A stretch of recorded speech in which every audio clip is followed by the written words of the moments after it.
Ghost Corps.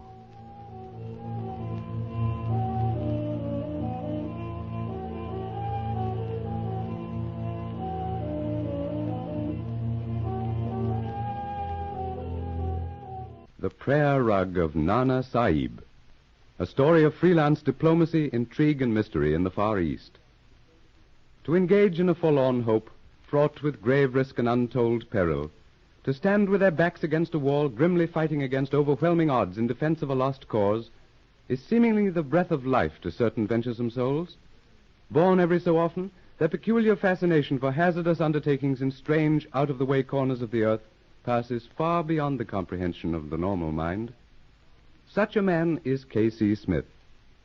Thoroughly versed in Eastern dialects and customs, his haunts are the forbidden places of Oriental temples and mosques, or in the bazaars. Night may find him garbed as a true believer, worshipping at the feet of some hideous idol, or lying in the shadow of a caravanserai, listening for bits of information which may be useful to the Ghost Corps, that mystery-shrouded organization of freelance diplomats operating throughout the Near and Far East.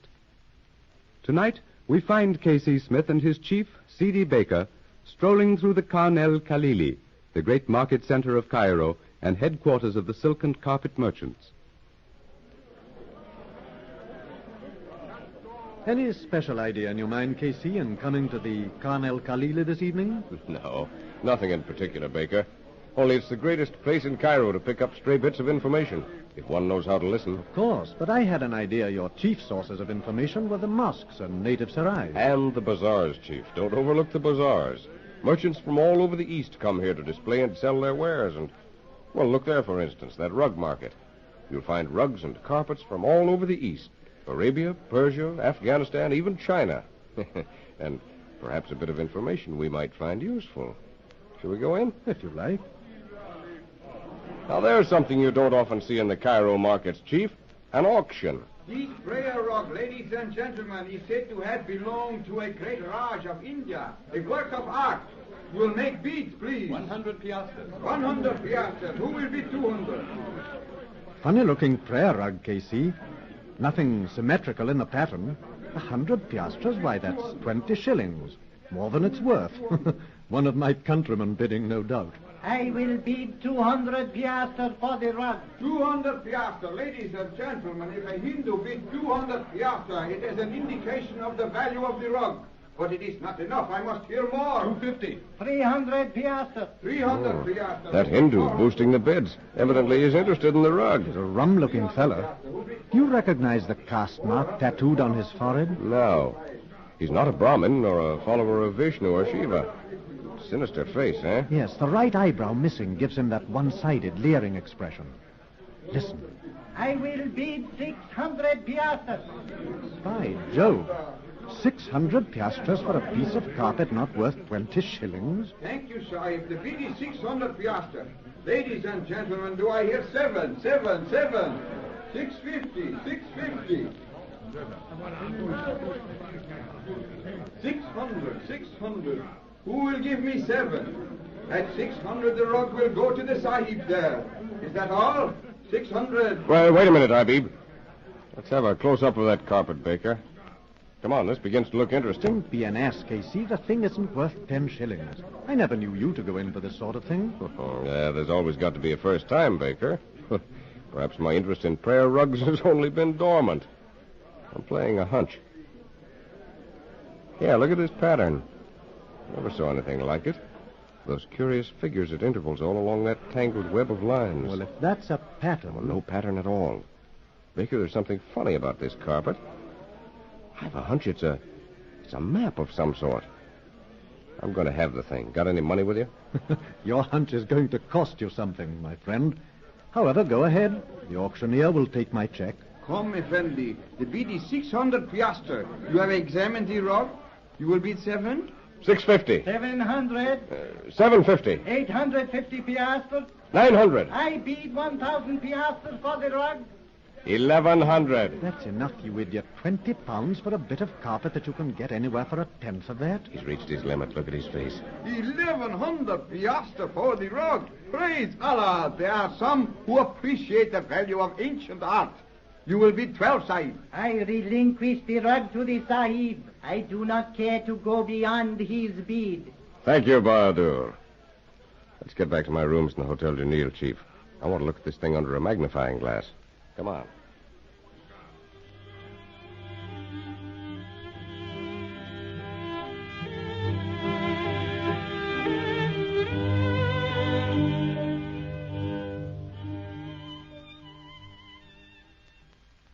I still think you might as well have thrown your money in the City Canal for all the good that ridiculous bit of carpet will ever do you. Okay, Chief, okay. I've bought something I've no earthly bit of use for, as you think. I told you I was playing a hunch, and as you know, I seldom go wrong in my hunches. But great Scott, man, 1,100 piastres. Look, Baker, if the rug's worth that much to our Hindu friend, there's a darn good reason for it. I'm going to find out somehow where he comes in. Ali.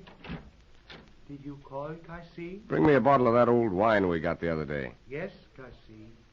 Now, Baker, look through this magnifying glass here. If these lines and crosses in the pattern were drawn on paper, what would you say they were? Well, possibly a map of some sort. Oh, the lines might be highways, roads, and trails, huh? And the crosses and dots, cities, villages, or even mountains or hills. And what particular spot in India, or whatever country in the Orient that thing came from, would that be a chart of? Or, perhaps your hunch doesn't go so far. Perhaps it does. There is one at the outer door, Kasi, who demands admittance. He comes to speak with the Sahib who today purchased a prayer rug in the Khan el Khalili. A Hindu, Ali, with a strange mark tattooed on his forehead? And the right eyebrow missing? Yes, Kasi. You see, Baker? Perhaps the thing's beginning to work out. Show him in, Ali. Aye, Kasi. Must have followed us from the bazaar. How else would he know where to look for you? Here he is. The Bada Ramdas Smith, Effendi. Salam, Sahib. Salam, Bahadur. Salam. Ramdas Bahadur. The Sahibs will pardon the intrusion. I come to speak of the little rug the presents bought early this evening. Oh. Be seated, Sahib. The wine, Ali. None for me, thank you, Sahib. I shall explain my presence as briefly as possible, as the hour is late and I do not wish to disturb the Sahib. Oh, no intrusion, Bahadur, and no need for haste. Now, what can I do for you? You mentioned the rug? The rug, Sahib, yes. It was woven by an ancestor of mine. It has been in my family for many years. Some time ago it was stolen. I had it traced here to the Khan el Khalili, where the Sahib purchased it over my bid. Oh, I see. And now you... The presents paid 1,100 piastres for it. I offer double the amount if the Sahib will return the rug to me, its rightful owner. 2,200 piastres for a bit of old carpet? That the Sahib does not understand. Intrinsically, the rug is worth perhaps 50 to 75 piastres. As an heirloom, it is priceless to me. Oh, of course, of course. And therefore 2,200 is far too much to pay for the rug. You see, Bahadur, my hobby is the collecting of ancient prayer rugs at any price. I have a great many of them in my home in the United States.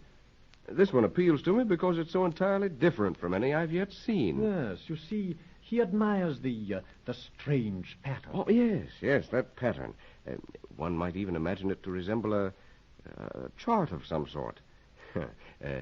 Perhaps hidden treasure, you know. Yes, such as a great cache of ivory hidden somewhere in Central Africa. Or a hoard of gold and jewels buried by the weaver of the carpet in some spot in the Afghan hills, beyond the Khyber Pass, or in the mountains of Nepal.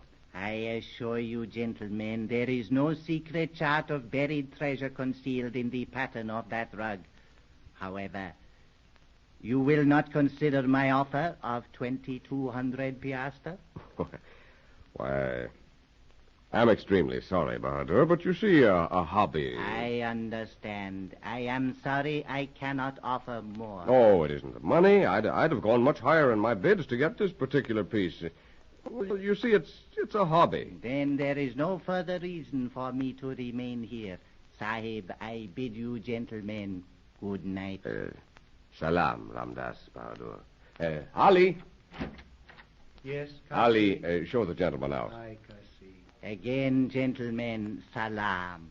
Salam. One moment, friend Ali. You could use money, a great deal of money. One is never unwilling to gather ripe fruit, Sahib. Oh, good. Then listen. The little rug your master purchased today, I will give you 50 piastres if you place the rug in my hands tonight. 50 piastres?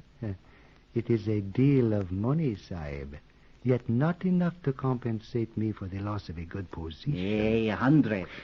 1,000 piastres would not compensate me for the loss of so excellent a master, O liberal one. You are a fool and have missed a good bargain. Open the door, then, that I may leave.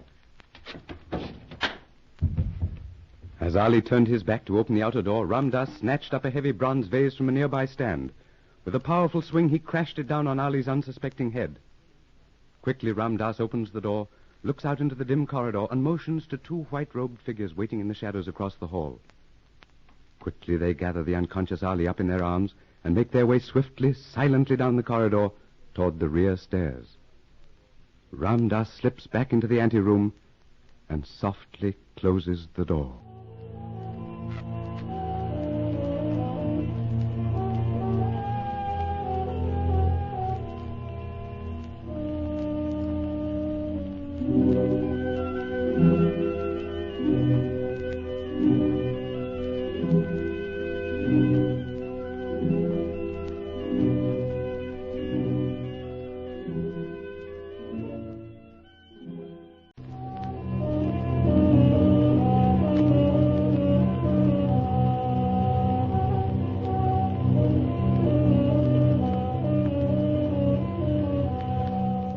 Ghost Corps.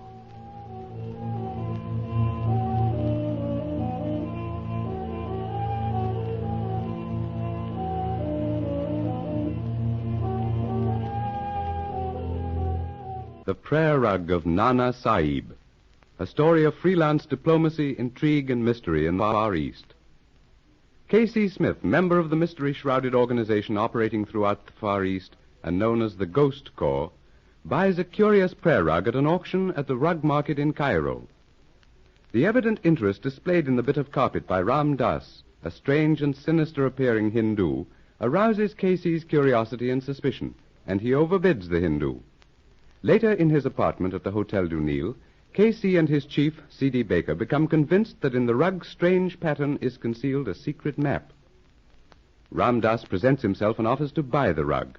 Casey refuses to part with it, and the Hindu leaves. In the anteroom, he overpowers Ali, Casey's Arab friend and assistant, and has him carried off to a secret rendezvous. Ramdas conceals himself in Casey's apartment, awaiting the departure of C.D. Baker, who, with Casey, is discussing the visit of the strange Hindu. Of all the unmitigated liars, Casey, you win the belt. Your home in the States, filled with prayer rugs, your grand passion. Well, it was a case of he who lies last lies best, eh? The yarn that fellow spun about the rug being stolen from him was almost a masterpiece itself. I had to go him one better or give up the rug. I think you were a fool not to have accepted his offer.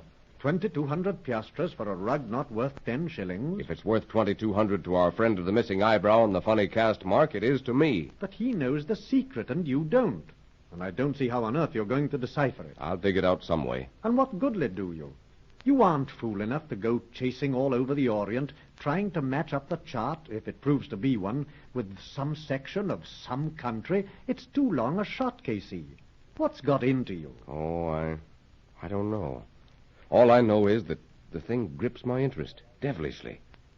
When I touch this rug, something curious, like an electric shock, seems to flow from it into my hands, my arms. It's almost as if the thing were trying to impart something to me. An occult warning or a promise. Oh, nonsense. You're talking rubbish. You've been working too hard. What you need is a vacation. Right, Baker. Skip it. I'm all right. Hope so. Well, I wish you luck with your prayer rug. I'm going home. See you at headquarters tomorrow? Yes. Ali, perhaps I'll take your advice and let Ramdas have the rug. Ali! Where the devil is he? Oh, never mind. He's probably down in the Sarai on the corner. Natives like their coffee and gossip, you know. How well I know. Well, see you tomorrow. All right, good night, Chief. If you run into Ali downstairs, send him up, will you? All right. Good night, Casey. Good night. Absently, Casey fills a glass with wine from the decanter placed on the table by Ali. He drinks, glances curiously at the glass, and setting it down, picks up the rug. He drops into a chair with the bit of carpet draped across his knees. Suddenly, with a slight exclamation, he makes an effort to rise. A heavy, overpowering weakness dooms the effort. Dark clouds float before his eyes. He tries to speak, to call Ali. His desire to struggle surrenders to a deep feeling of lassitude. Meanwhile, Ali, still unconscious from the blow dealt him by Ramdas, lies on a cot in a dark rear chamber in a small house near the mosque El Asra. Presently his eyes open. He stares around him uncertainly. Through a partly open door, bright light patterns a yellow square on a worn carpet. From the lighted chamber comes the sound of voices. It is time, Raoul, for the master to return. We have waited long. He will return when his work is finished. By the beard, I am glad our part was done so easily. I only hope the master did not strike hard enough to kill the Arab dog in there. Listen, someone is coming. It will be the master. It is time. You have been long, master. Was there trouble? No, I was forced to wait until the Sahib's friend left and until the drugged wine took effect. And the rug? Is here, of course. The Arab servant, where is he? There, in the next room, still unconscious. You struck hard, master. And now? We leave here at once. There is a train for Alexandria within the hour. Tomorrow night I leave Alexandria for Karachi by plane. You and Mustafa will travel by boat. We return to Kundra at once? Yes, get there without delay. I shall be there long before you arrive. I will do nothing until you arrive. And the rug, master? You will return it to Lakshmini? I am no fool, Mustafa, who gives up the goose with the golden egg. We have gone to too much trouble and expense in tracing it to give it up so easily. The Rani Lakshmini will be told the rug could not be found. And she will believe Ramdas, high priest of Vishnu and a trusted advisor. And if the Sahib from whom you took the rug thinks to follow... He will not find the forbidden city of Kundra. It is too well hidden in our Himachal mountains. However, I shall take steps to prevent such an attempt. Then our work is finished here. And what of the Arab in there? Leave him. Once we are away from this house and out of the city, we will have little to fear. We are ready, then. Our belongings? There, beside the door. We have been prepared to leave at a moment's notice, as you directed. Come then, and make haste.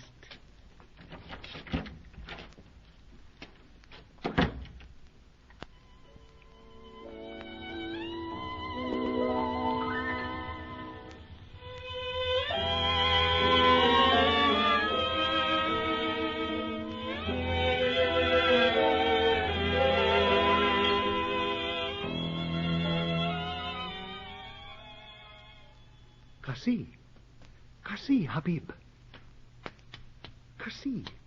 Awaken, Kasi. It is I, Ali. Ali. Well, don't slap my head off. What's the matter? The rug, Kasi. Ramdas has stolen the rug. Ramdas? The rug? Yes, the prayer rug. Ramdas, the Hindu dog, has stolen the prayer rug.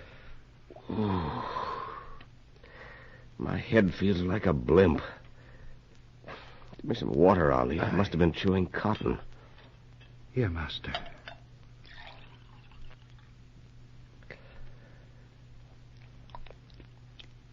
That's better. Now tell me, what? I passed out completely a few minutes ago. Kasi, look, it is near morning. You have been under the influence of drugged wine since 11 o'clock last night. Drugged wine? Who? Ramdas. As I went before him to the outer door, he struck me from behind, and I knew no more until I came to in a strange room. Ah, well, that accounts for this awful taste in my mouth. How the devil did he drug the wine and when? When he left this room. If you will recall, he paused a moment there beside the table to light a cigarette. The decanter of wine stood beneath his hand. By Jove. Clever. And Baker and I never took our eyes off him as long as he was in this room. I also watched and was blind. We are children, Cassie. Getting old, losing our grip. Baker was right. We need a vacation. But what happened to you? Where'd they take you? To a house near the Mosque El Ashra. Good Lord, way over there? Yes. I watched through a crack in the door and listened to the talk of two men in an adjoining room. Then Ramdas came. Under his arm he carried the rug. He told of how he had drugged the wine, overpowered me, and taken the rug when C.D. Baker left and you slept. How'd you get away? I suppose the fools did not wish to add murder to robbery. However, they left, believing me still unconscious from the blow Ramdas gave me here. They ran like the jackals they are, leaving the house to me. Oh, lucky they didn't slit your throat. Their plans, you heard? Aye. They go to India, to Kathmandu, thence to Kundra, a forbidden city somewhere in the Himalaya mountains. Yeah, and Ramdas. Who is he, did you learn? From their talk, I gathered that he is a high priest of Vishnu. With that mark on his forehead? I doubt it, but go on. He is also the trusted advisor of Lakshmini, the Rani of Kundra. There's a Hindu legend dealing with a prayer rug that once belonged to the Rug of Nana Sahib. I recall vague parts of it. Well, you wouldn't know about that, though. Some 70 years ago, during the War of Rebellion in India, Nana Sahib, to escape the vengeance of the British for the massacre of Cawnpore, fled into the Himalaya mountains, taking with him certain of his followers and a great fortune in gold and jewels. Well, I'll be darned. He established a city which has never been found, nor has Nana Sahib ever been heard of or seen since. His hoard of gold and jewels is said to be hidden somewhere in the mountains near this city. Does the story sound familiar, Cassie? You son of a gun. Well, how the devil did you... Well, go on. The location of the treasure cave he had woven into the pattern of a prayer rug, which eventually came into the possession of a strange Rani. This woman is said to be the granddaughter of Nana Sahib and the present ruler of Kundra, the Forbidden City. The rug was stolen from her when she was a child. The treasure has never been found because those who have since possessed the rug were unable to fathom its secret. That, Cassie, is the tale of Nana Sahib's prayer rug, as I have often heard it. Ali, my friend, you're a wonder. That's the story right enough. Where did you hear it? In the days of my youth, I spent some time in Bombay, Calcutta, and various cities of northern India. You speak the language, Urdu? Yes, Cassie. Look, Ali, look. You saw that prayer rug I bought. Aye. Could it be possible that the one of the legend and the one I had are the same? Conceivable, at least. Else why should Ramdas go to such lengths to gain possession of it? Exactly my thought. Ramdas, that strange caste mark on his forehead. And the missing eyebrow, which gives to his face a most sinister expression. But what connection can he have with your rug or the legend? I wonder. Call the office downstairs and give them C.D. Baker's number. Tell them to get him on the phone for me. Cassie, it is not more than 3 o'clock. The C.D. will be sleeping. All right. Wake him up. At once, Cassie. And Ali. Yes, Habib. As soon as you've placed the call, pack our bags. We're taking the morning plane for Alexandria and Karachi.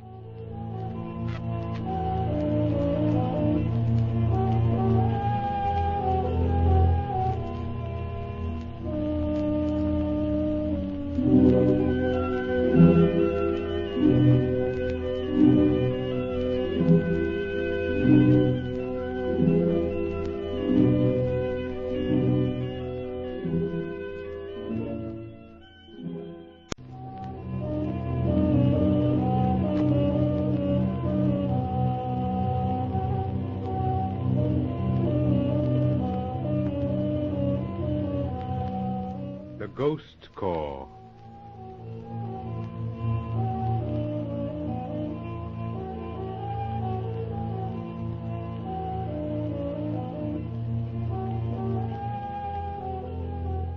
The Prayer Rug of Nana Sahib. A story of freelance diplomacy, intrigue, and mystery in the Far East. At an auction in the Khan El Khalili, K.C. Smith, Ghost Corps operative, buys a curious prayer rug by overbidding Ramdas, a mysterious Hindu. Later, in his apartment in the Hotel du Nil, K.C. and his chief, C.D. Baker, become convinced that the strange pattern of the rug conceals a map. Ramdas presents himself with an offer to purchase the rug, which Casey refuses. Overpowered by followers of the Hindu, Ali is taken to a house in the native quarter. Ramdas steals the prayer rug, follows his men to their rendezvous, where Ali overhears them discussing plans for an immediate departure. Ali escapes, returns to the hotel, and upon awakening Casey from a drugged sleep, tells Casey what he has heard. He further astounds him by relating the legend of Nana Sahib's prayer rug.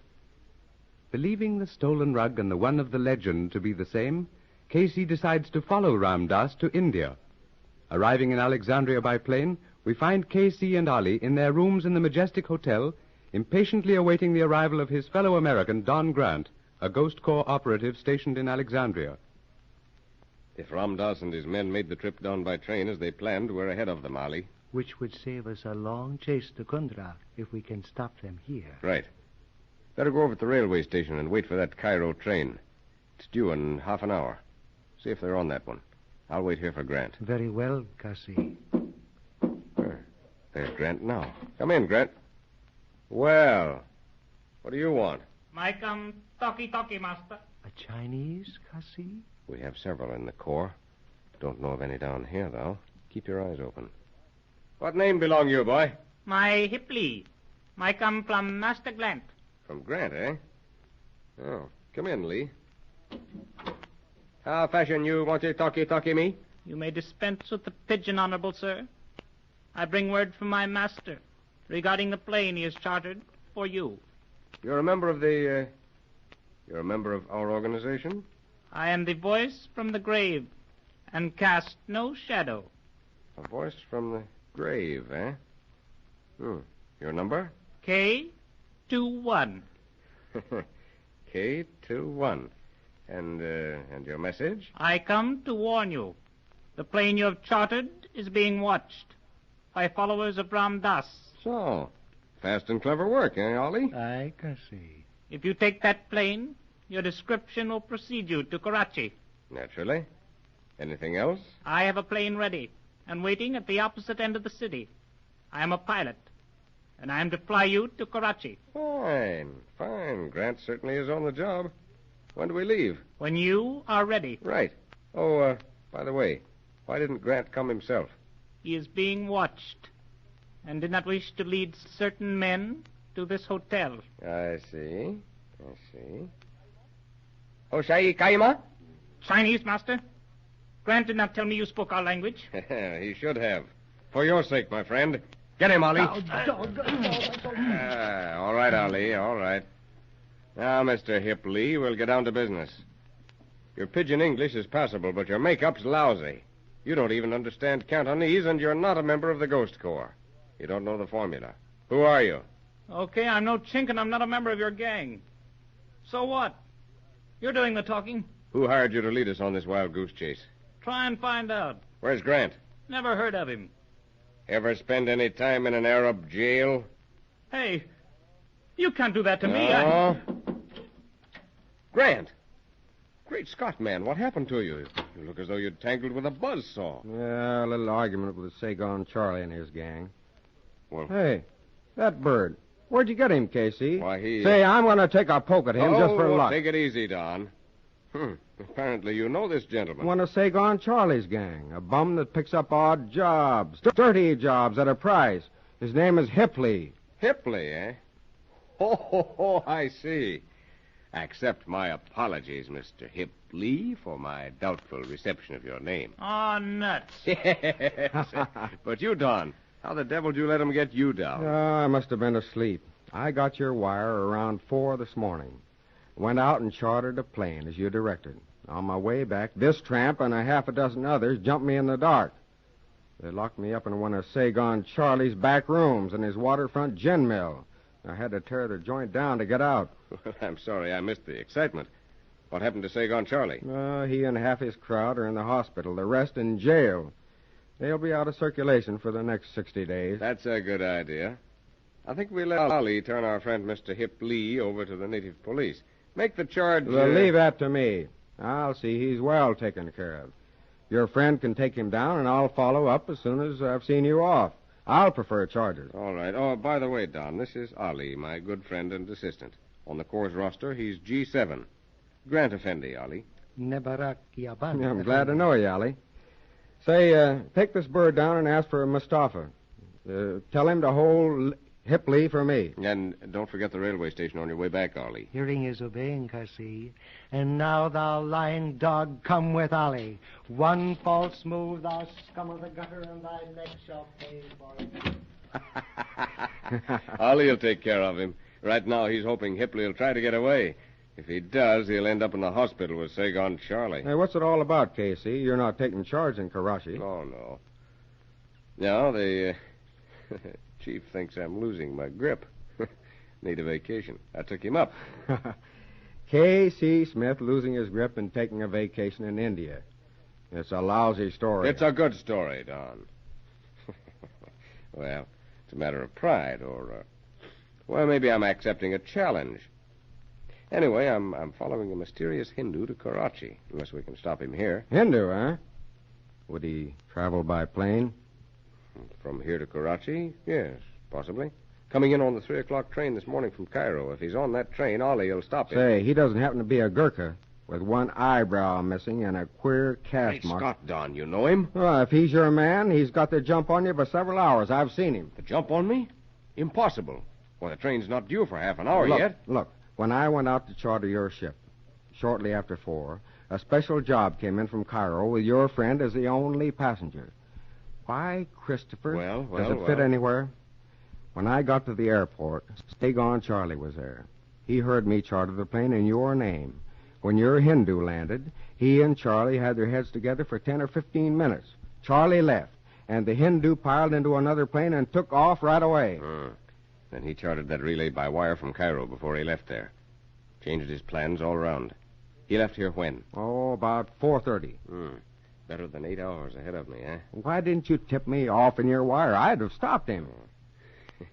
They almost stopped you, Don. Yeah, the lice. But if you'd tipped me off, I'd have stayed awake, been prepared. 8 hours. And from Karachi, he'll probably take another plane to Delhi, Lucknow, or Patna.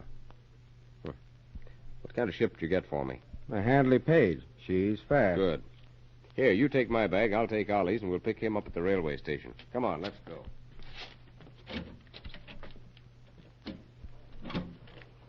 Your friend Hipley knew all about your chartering the plane for me. Came at me with a tale about us being watched. Hey, what do you think, Don? Probably is, eh? Yeah, it would have been, you mean, if Charlie and half his crew weren't in the hospital and the rest in jail. I helped that much anyway. Right, I'd forgotten. Hey, hold that taxi a mile. Yeah, the railway station first, then the Dekalai airport. Get in, Don. Hey, hold it. Here comes your man, Ollie. Oh, hurry it up, Ollie. I've got your bag. The 2 men arrived by train, Kasi, without Ramdas. I know. Get in, Ollie. I Kasi.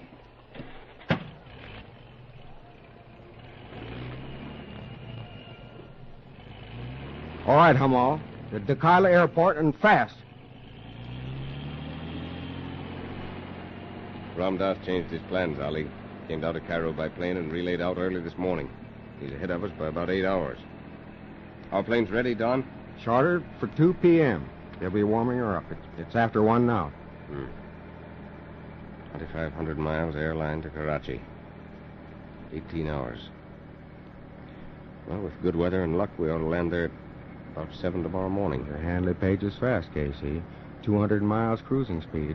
You ought to pick up some time on the way. You took care of Hipley, Ollie? Mustafa Bey, O Effendi, is a man of great intelligence and remarkably quick understanding. He is? Mustafa will hold that bird till he rots if I forget to show up. Too bad we haven't time to find a nice secluded spot for those 2 men around that. I took the precaution to point them out to the native police at the railway station. I believe they will be held with the man Hipley for Grant Effendi. Good work. You don't miss any bets, do you, Ollie? How long are you going to be gone, Casey? Well, Baker gave us 60 days leave if we're not back by then. You can turn down 2 empty glasses and take both our names off the Ghost Corps' roster. Well, here we are. And there's your ship warming up. Kasi, look. Is that not a sergeant and constable of colonial police there beside the plane? Where? Oh, I wonder what they're doing here. coming directly toward us as though they had something important on their minds. That's funny. They seem interested in us. New men, too. I don't remember seeing either of them before. No? Well, here they come. And there's only one way for us to find out, Grant. Come on.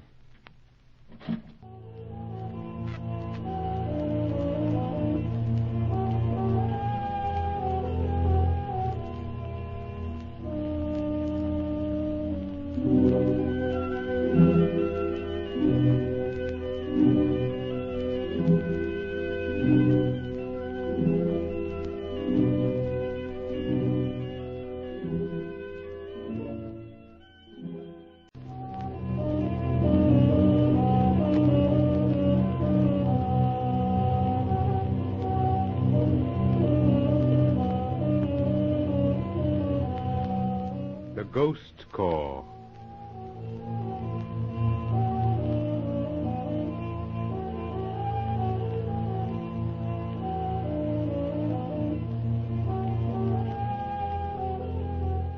The Prayer Rug of Nana Sahib. A story of freelance diplomacy, intrigue, and mystery in the Far East. K.C. Smith, Ghost Corps operative, buys a curious prayer rug at an auction in Cairo by overbidding Ramdas, a mysterious Hindu. Ramdas offers to buy the rug from K.C., who refuses to part with it, believing its strange pattern conceals a secret chart. Later, Ramdas steals the rug from K.C.'s hotel room and leaves for Kundra, a forbidden city in the province of Nepal, northern India. K.C.'s curiosity and suspicions are aroused, and he decides to follow. In Alexandria, he learns that Ramdas has already left by special plane for Karachi. Chartering a fast ship through his American friend and colleague, Don Grant, K.C. and Ali, his Arab companion and assistant, leave the hotel with Grant for the Alexandria airport. There, K.C. is served with a warrant for his arrest, charged with assault and battery. Do you mind letting me see the warrant, Sergeant? Here you are. Look it over. Sworn out by Saigon Charlie, eh? Here. You're tearing up that warrant. Didn't even read it through. Not necessary, my friend. I've probably seen more of these things than you've even dreamed of. Listen, Sergeant. If you know what's good for you, you'll get out of here and get rid of that uniform. Both of you. Before I have you arrested for impersonating a British officer. I ain't And impersonating. tell Saigon Charlie when you see him, he should know better than to play with ghosts. Come on, Ali, Grant. Let's get to the plane. Having trouble, gentlemen? Oh, nothing, thank you. I'm leaving by special plane, chartered under the name of Smith, for Karachi. Oh, yes, Mr. Smith. Yes, there she is, ready and waiting. Your pilot, Farnsworth, one of our best. He's already at the controls. Thank you. Stow the bags, Ali. Well, Don, many thanks. I'll do as much for you someday. Listen, keep your eyes open, Casey. You're not through with that Hindu. He appears to be a clever, versatile devil who takes no chances. He certainly tried to cover every emergency here. He'll keep me interested, Don. I hope he doesn't let up. Yeah. But stay awake all of the time, or we'll maybe have to turn down that empty glass. I'd give my shirt to go with you. Oh, well, it is tough luck, fella, but... Well, keep your nose clean. You want me to send a report to the chief? What for? I'm on my vacation. So long. So long.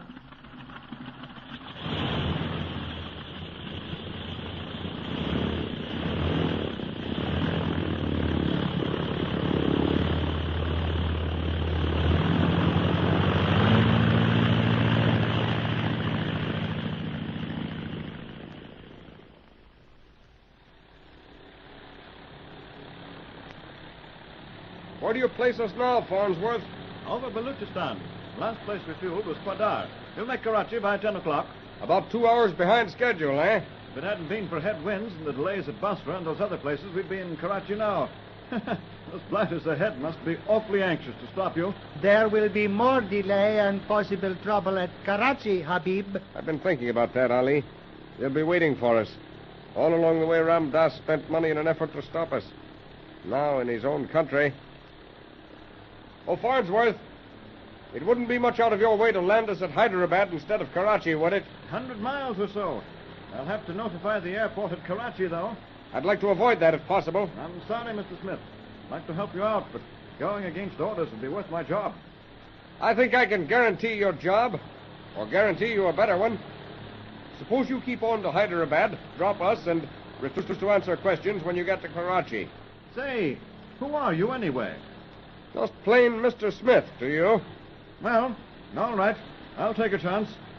If I lose my job, I guess I can still fly crates for the Chinese. Good boy. You'll not regret it.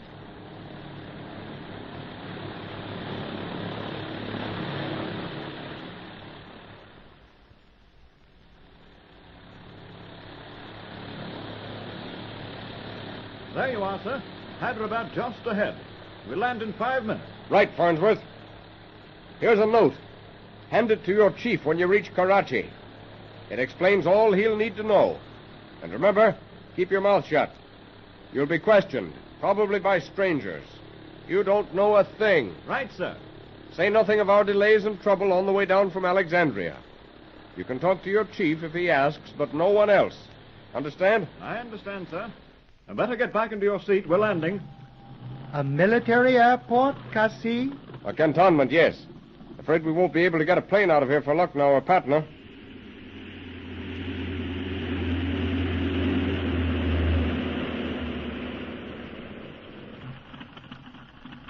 Well, here you are, Mr. Smith. Hyderabad.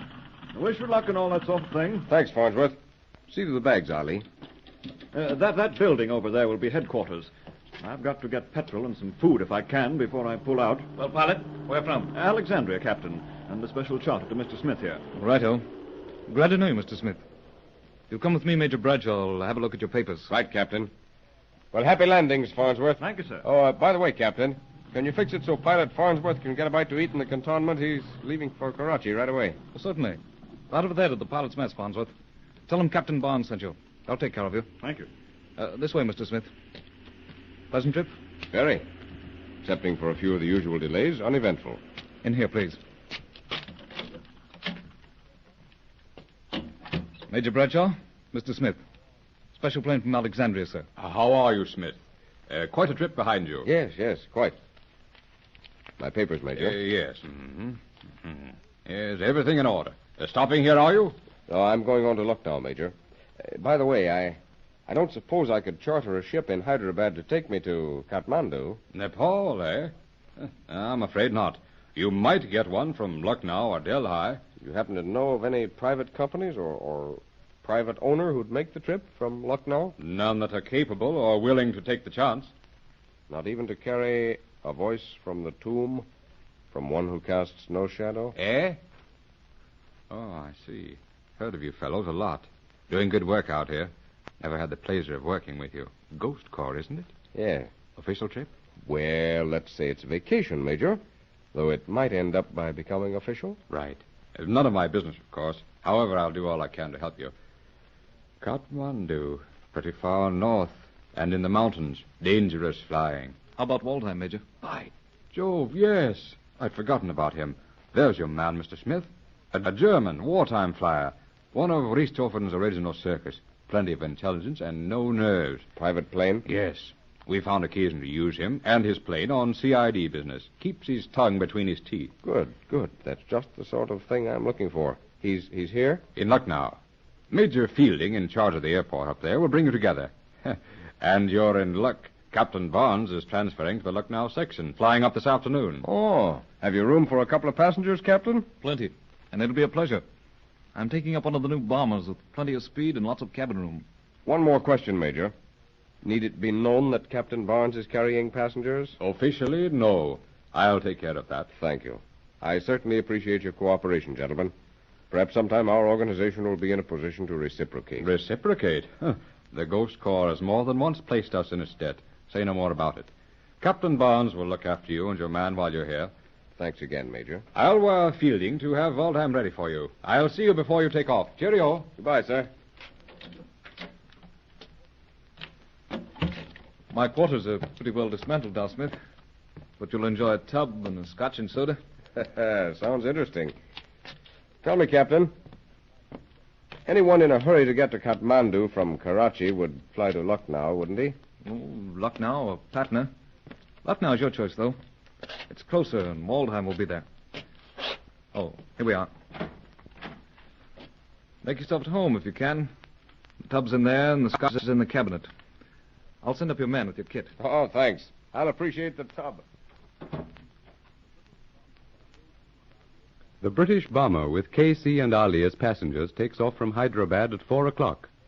2 hours later, Captain Barnes sets his ship down on the aerodrome of the British cantonment at Lucknow.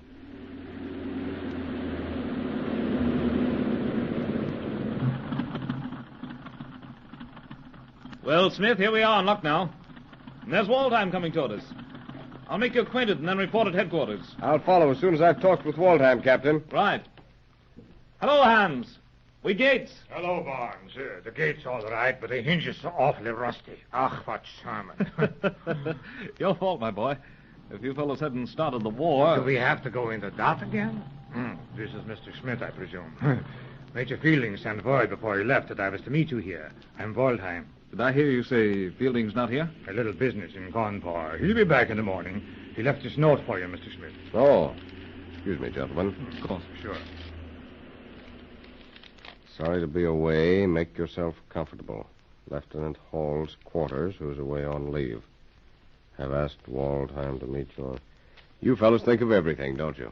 I'm to take Lieutenant Hall's quarters for the night. Yeah, toward bungalow from the end. I'll show you. Well, see you chaps later. Right, Captain. Auf Wiedersehen. Did the Major tell you what I wanted, Waldheim? Only that you wanted to fly up into Nepal. Ever make the trip to Kathmandu by plane? Yeah. Nothing dangerous about it, aside from tricky air currents in the mountains. Kathmandu, huh? You're the second in 24 hours that's making that trip. The second? A high-caste native tried to get me to fly him up there yesterday.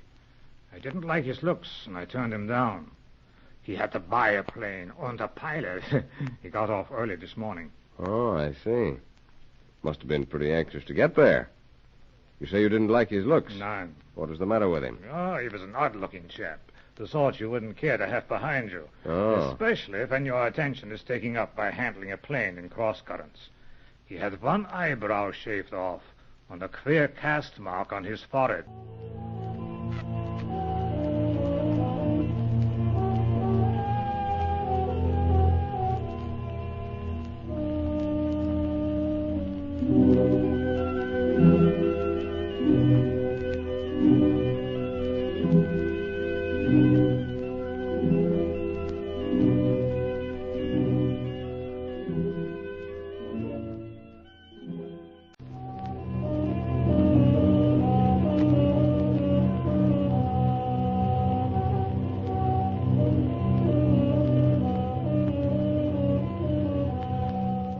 Ghost Corps.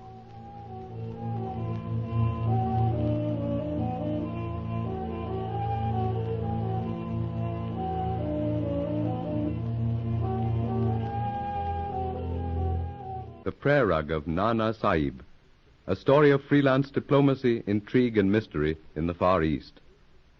At an auction in Cairo, K.C. Smith, Ghost Corps operative, buys a curious prayer rug. He believes its strange pattern conceals a secret map. Ramdas, a mysterious Hindu, steals the rug and during the night leaves Cairo by plane for Kathmandu, capital of the province of Nepal, and Kundra, a forbidden city in the Himalaya mountains, as his objective. K.C. and Ali decide to follow. They charter a plane and fly them to Lucknow, where they meet Hans Waldheim, a pilot who agrees to fly them to Kathmandu. From the German, K.C. learns that he is the second person within 24 hours who is making the trip by air to the Nepalese capital.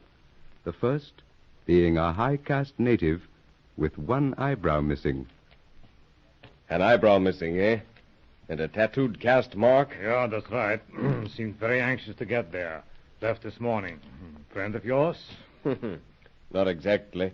What time did he leave? About 6:30.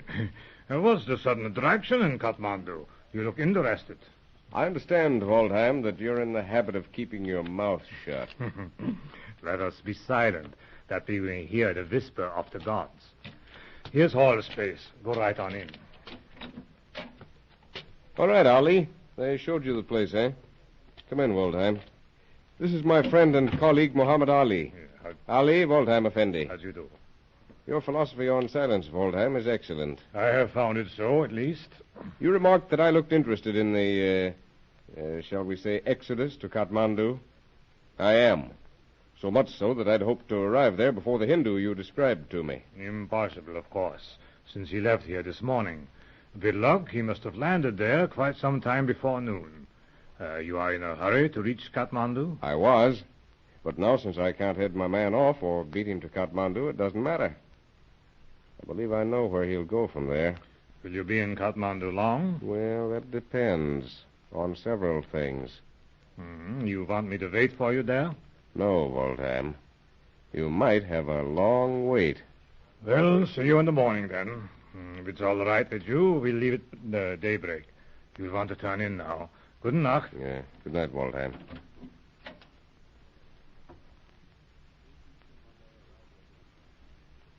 Upon their arrival at Kathmandu, Casey chooses as a base of operations a quiet little khan on the outskirts of the city.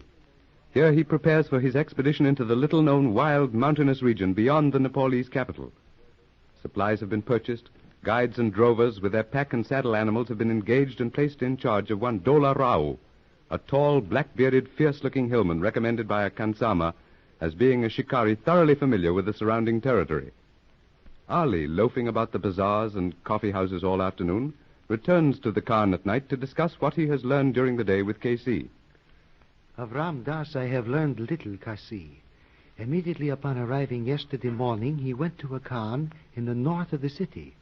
He left almost at once by the north gate with a small retinue of men. And Kundra, did you get any information as to its location? Little enough, Habib. To the north and east. Rather indefinite. Well, try again tonight or tomorrow. We've got to have something closer to shoot at than that. Seeking information, asking questions of curious, suspicious natives does not bring authentic replies, and it is unwise. It will become known throughout the city that certain sahibs are interested in the location of the forbidden city, and obstacles will be placed in our path. Well, then don't ask questions. Keep your ears open and your eyes. And learn nothing. Hear nothing but the oft-repeated legend of the prayer rug. Further, Kasi, none know or appear to know the exact location of Kundra. I am as well informed on its approximate location as any. So? Well, you didn't speak of it before. Well, all right. We leave at sunup in the morning. I've drawn a rough chart of the country while you were in the city. We'll have to travel by that and by compass. Here, have a look. Aye, a well-drawn map, Habib. We would not need much guidance with such a chart to show us the way. It is evident that you have been here before. Yeah, once or twice, Ali. Hunting.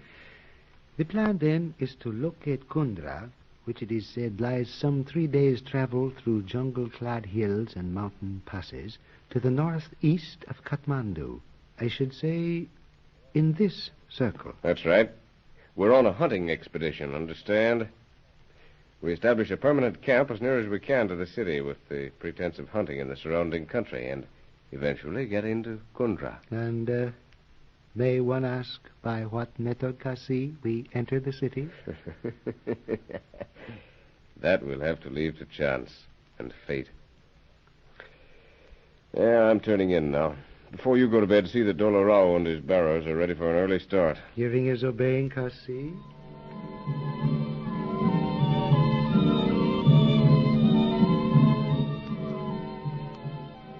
Just before dawn, Casey awakens suddenly and without apparent reason. Cautiously, he draws his automatic from beneath his pillow, slips the safety catch, and leaps out of bed to the center of the room. Something drops to the bed with a soft plop. Swiftly, Casey backs across the chamber to the table. He picks up his flashlight. Pressing the button, he directs the strong white beam upon the couch. As the light strikes the bed, a huge cobra, hissing angrily, slowly lifts its hideously inflated hood from the pillow. Casey lifts his automatic. A heavy .38 caliber slug crashes through the cobra's extended hood. Kasi, what is it? Yeah, all right, Ollie. Light the lamp. There, on the table. Aye, Kasi. What is it, Sahib?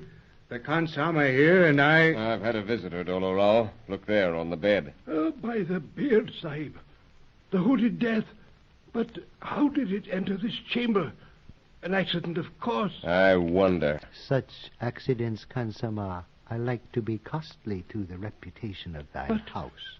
But the cobra likely escaped from the basket of the fakir and found its way here into the Sahib's room. A fakir? A snake charmer? Yes, Sahib. Such a one arrived late during the night, craving space for himself and his pets in the compound. It is undoubtedly one of the man's cobras.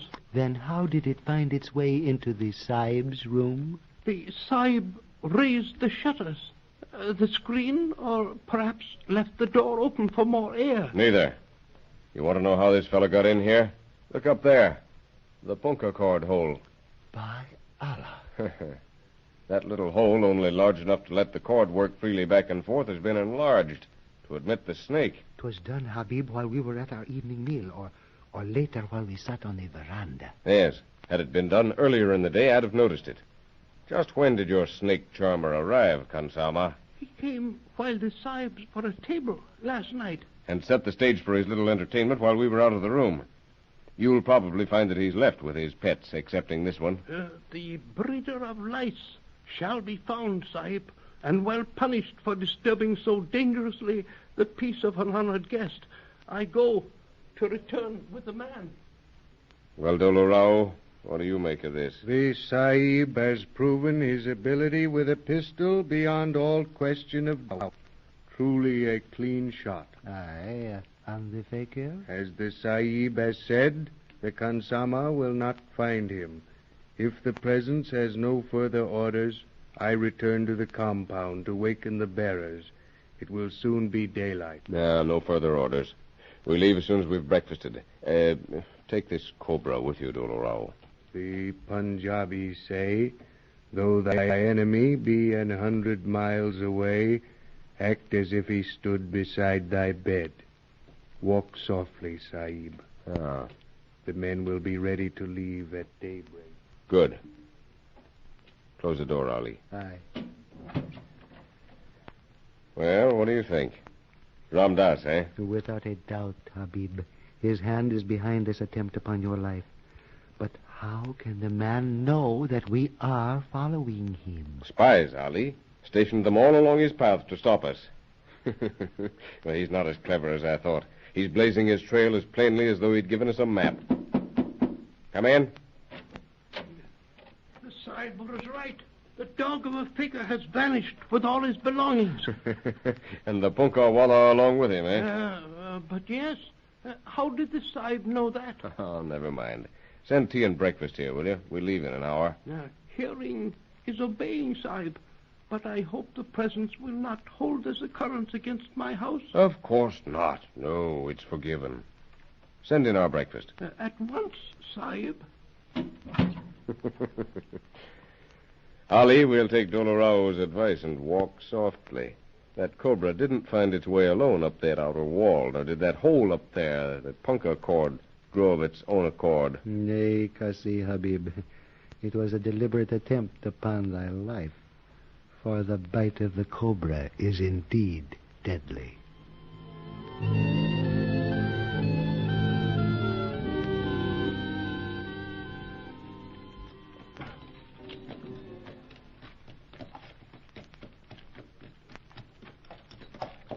As the first rays of the morning sun touched the surrounding peaks with fingers of crimson and gold, the little caravan with Casey and Dolo Rao riding in the van leave the city of Kathmandu to plunge into the mystery-shrouded hills of Nepal. At dawn of the third day out from Kathmandu, Dolo Rao awakens Casey as he lies sleeping in his blankets beside a dead campfire. Sahib, it is I, Dolo Rao. Oh, yes, Dolo Rao. Breakfast ready? Nay, Sahib. It is that disaster dogs our footsteps. Disaster? What now? The bearers have vanished. Deserted? So it would appear, Sahib. You've awakened Ali? Ali Sahib is awake. He has gone to bring in the horses. What's the reason for the bearers deserting at this stage of the game, do you know? It was rumored that the Sahib seeks the forbidden city of Kundra. Huh? Well, I wonder where they got that idea. However, it's as good a reason as another, since they're gone. Well, Ali, you look annoyed. What's the trouble? I can find no trace or sign of man or beast, Kasi.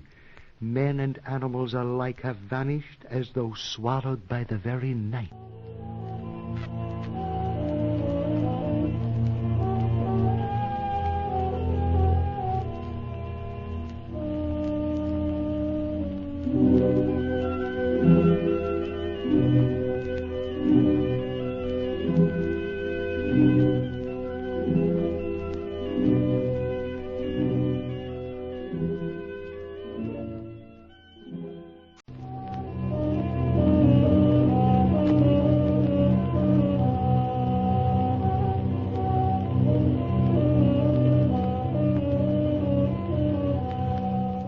Ghost Corps.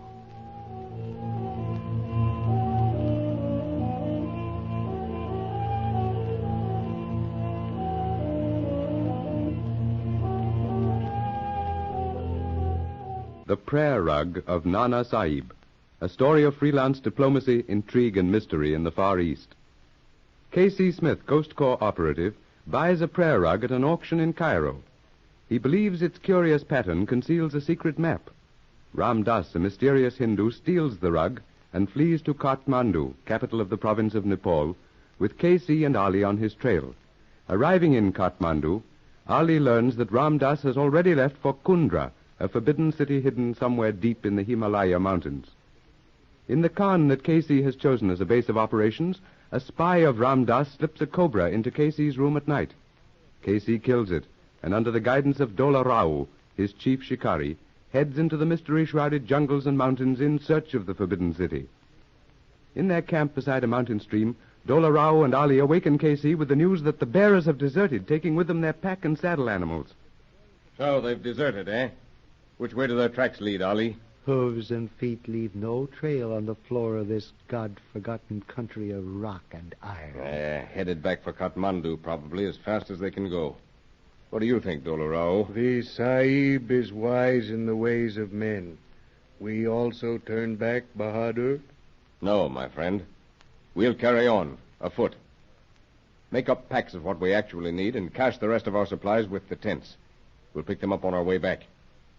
If we come back. As the Sahib wills. By staying with us, Dola Rao, you've proven yourself a loyal friend. I'm going to take you into our confidence. Dola Rao is honored, Sahib. We are looking for Kundra, and I'm convinced that we're not far from it. The Sahib is wise. So is Dola Rao. Therefore, he knows how happy 500 pounds of English money would make him. It is his, in return for guidance to the forbidden city of Kundra. A man may die for nothing. Why should the Sahib pay 500 pounds? Why should I die? It is forbidden to any to enter the city of Kundra, particularly a Christian. If the Sahib sets foot in Kundra, he dies. I'll leave that for me to worry about. Anyway, no one need know we're in the city. Lakshamini, 'tis said, knows everything. Her vengeance is swift and terrible. She wills a man to die, and the man dies. So I understand. Nevertheless, you will guide us to the city? Dola Rao has never been near Kundra. He has no idea where Kundra lies. All right, my friend. But we're going on. You can come along or follow your men as you wish. Our packs will be the lighter. I go where the Sahib and Muhammad Ali go. Right. And if you change your mind, the 500 pounds are still yours, if you lead us by the shortest route to Kundra. As Dola Rao has said, he knows not the route to Kundra. All right. Fix up 3 packs of provisions and ammunition. Make a cache of what's left. We'll go on when you're ready. Hearing and obeying, Sahib. Well, Ali, what do you think of him? Deep, Habib. Although he will not commit himself, either because he does not know or through fear of the consequences to himself, I am convinced that he could lead us directly to Kundra if he chose to. So am I. Suppose he's one of Ramdas' men placed in our path to lead us astray? No, I'm probably wrong there. If he were, why did he advise me to be careful? Nevertheless, Habib, 'twere better to keep an eye on the bland, astute Dola Rao. Right you are. Ali, you said back in Kathmandu that you were as well informed as to the location of Kundra as any man. I can see as much as any man, which is little enough.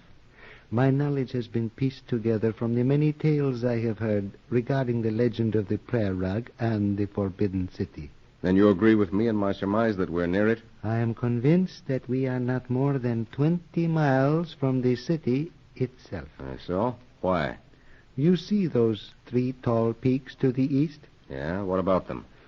Kundra is said to lie hidden in a triangle formed by 3 tall mountain peaks. The center one, seen from the southwest, being Mount Everest. The pack, Sahib. They are ready. And the rest of our things? They're in that little cavern where we may find them on our return. That's good. And since you've lost your sense of direction, my friend, I'll lead from now on. As the Sahib wills. It is said that the Forbidden City lies 3 days' travel to the northwest of Kathmandu. Northwest? In a triangle formed by 3 tall peaks, Dolorao? Therefore, we proceed into the northeast. Come on, let's get going.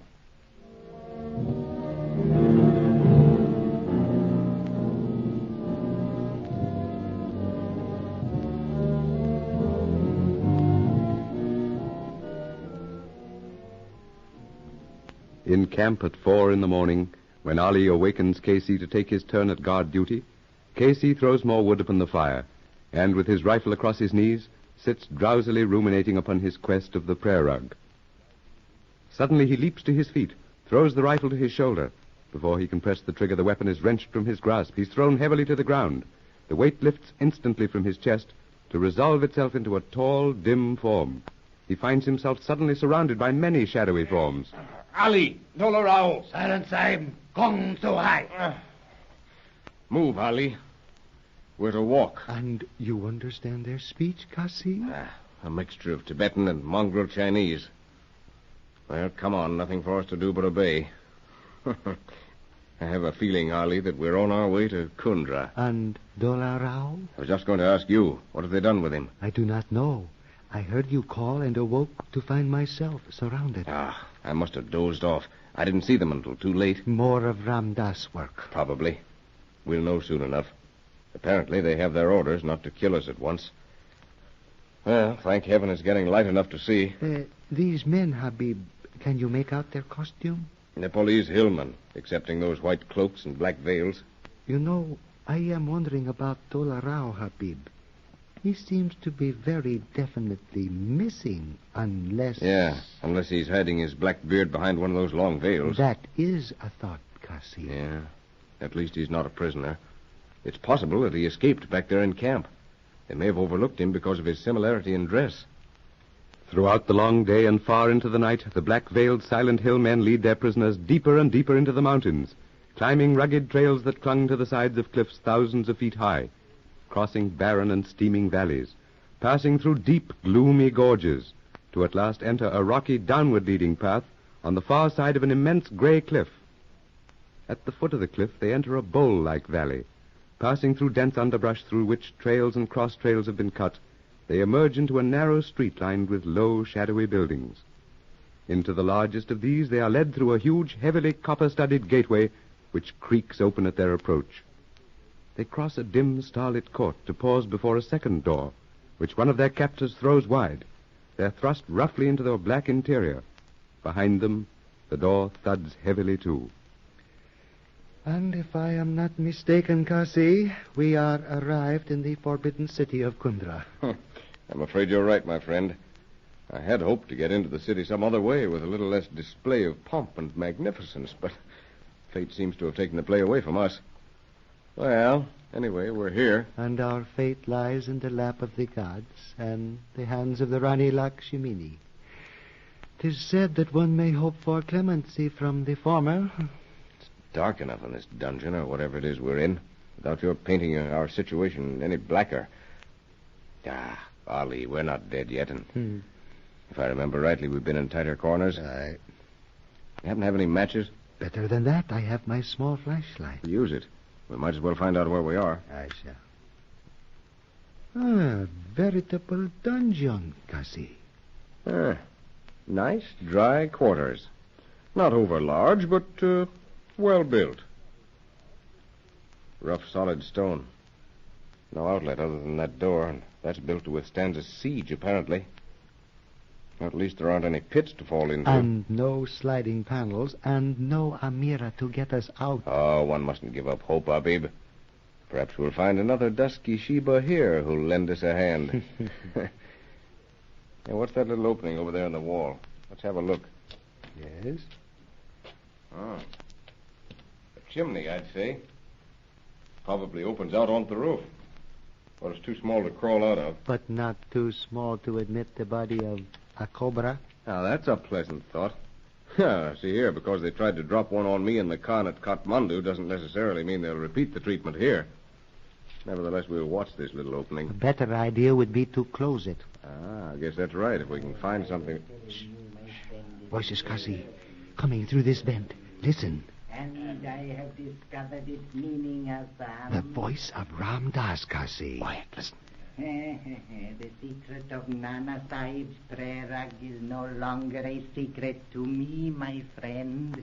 Bahadur has deciphered its meaning. I have even located the exact spot where the treasure is concealed. Ah, and the plan is? As is her custom before passing sentence of death upon one who has entered Kundra unbidden, she will call for the sacred bowl. One swallow of its contents after thou hast dropped these little pellets into it, and I, Ramdas, shall become Raj of Kundra. Lakshmini will die within the hour. Dost understand, Azam? I understand, Huzur. If thou fail to follow my instructions to the letter, Azam will not fail. Go then. See to it. I go now to fetch the Christian dog and the Mohammedan into the presence.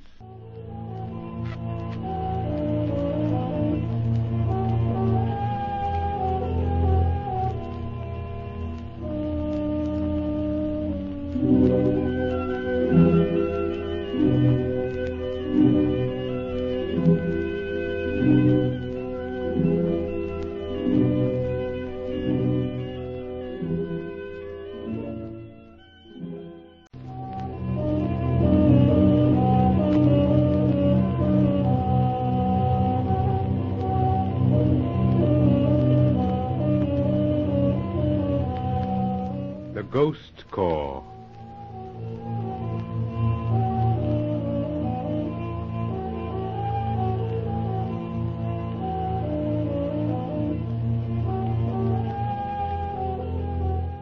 The Prayer Rug of Nana Sahib. A story of freelance diplomacy, intrigue, and mystery in the Far East.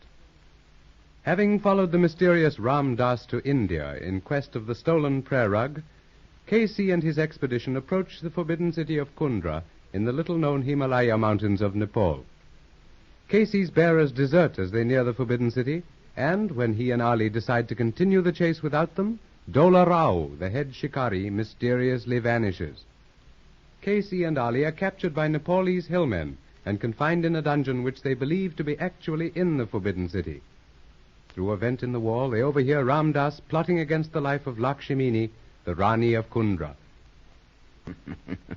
And Ramdas is the trusted advisor of this Rani, eh? So I understood, Cassie, from his followers who captured me in Cairo. Also, he is the high priest of Kundra. Plotting to murder his Rani and take the throne himself. And all on account of whatever the chart in that prayer rug means. Oh, if I could see her, tell her what's in the wind. Well, our friend Ramdas. Salam, Smith Sahib, and so we meet again. Salam. And we meet in your own pigsty this time, Bahadur. Remain there by the door with the light, Azam. Does the Sahib think himself wise to have followed me thus far? No Christian and few others have entered Kundra and left it alive. So I understand. And yet the Sahib came? Obviously, since I'm here. And my good friend Ali also. You had been wiser, Ali, had you accepted my 100 piastres for the rug. It may be, Bahadur, that you speak truth. However, as the Sahib said, we are here. Which is evidence of the fact that my men left behind to see that you were detained failed to carry out my orders. Yeah, you should have met me in Kathmandu yourself, Ramdas. You might have done better than your cobra. Or rather, you should have finished the job in Cairo when you had the opportunity. It's just possible you may not have another. Perhaps not. However, we shall see. I am here, Ramdas. Dolarao. You are surprised, Ali, my friend. Enter Dolarao. Your orders, Garuda. Form an escort and conduct these two to the council chamber. Place them before the Rani. The chosen one awaits them. Hearing and obeying, Garuda. Salam, Sahib. We shall meet again presently. I precede you to the council chamber. Yeah.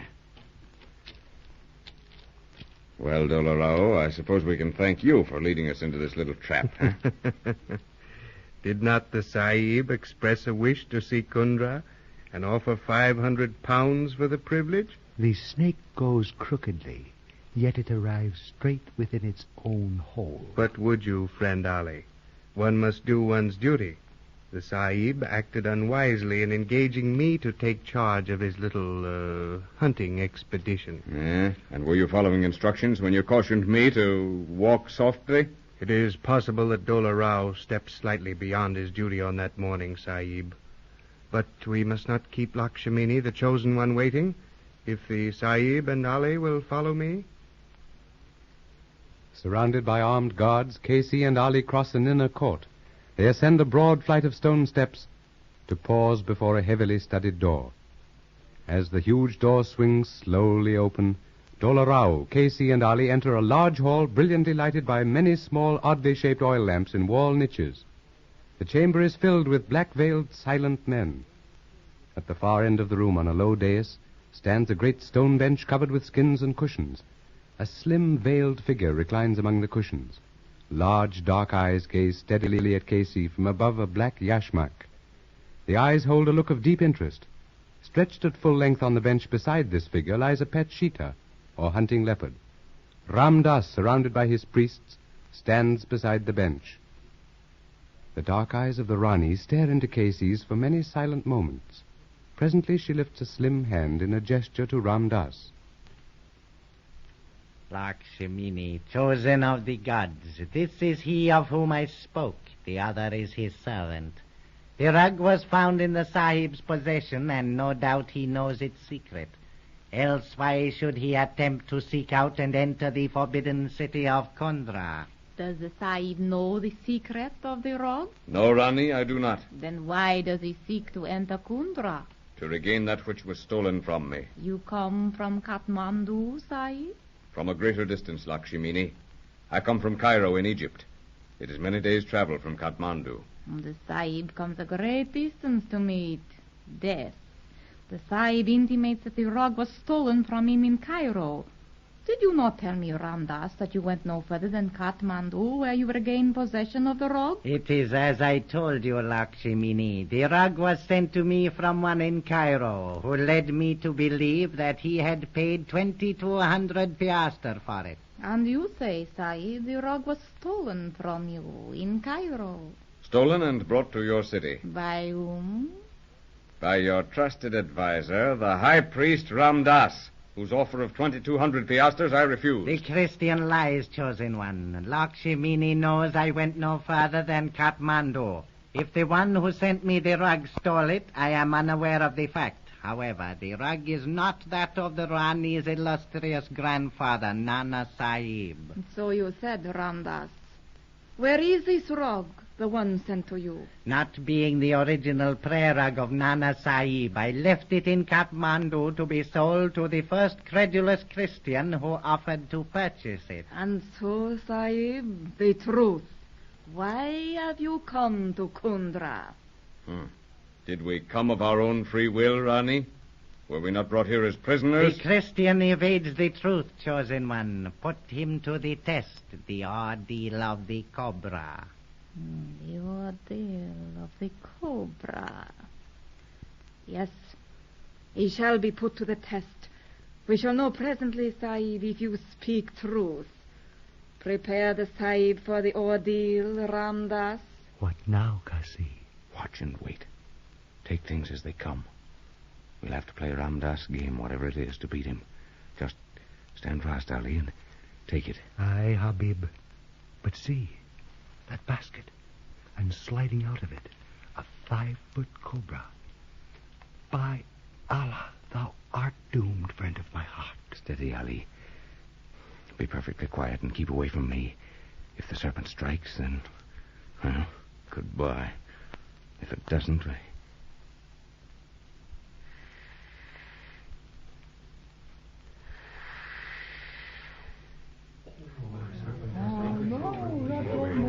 What say you now, High Priest? The snake ignores the stranger. By the red beard of Mohammed, thou art indeed shielded by the hand of Allah, Kasi.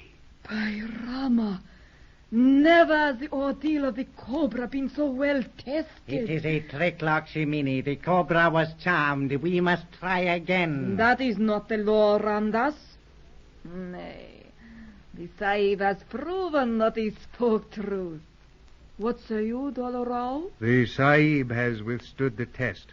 He may not undergo the test a second time. Yet for entering the forbidden city of Kundra unbidden, both he and his companion must die. That is also the law. Call for the sacred bowl, chosen one. Judgment must be passed.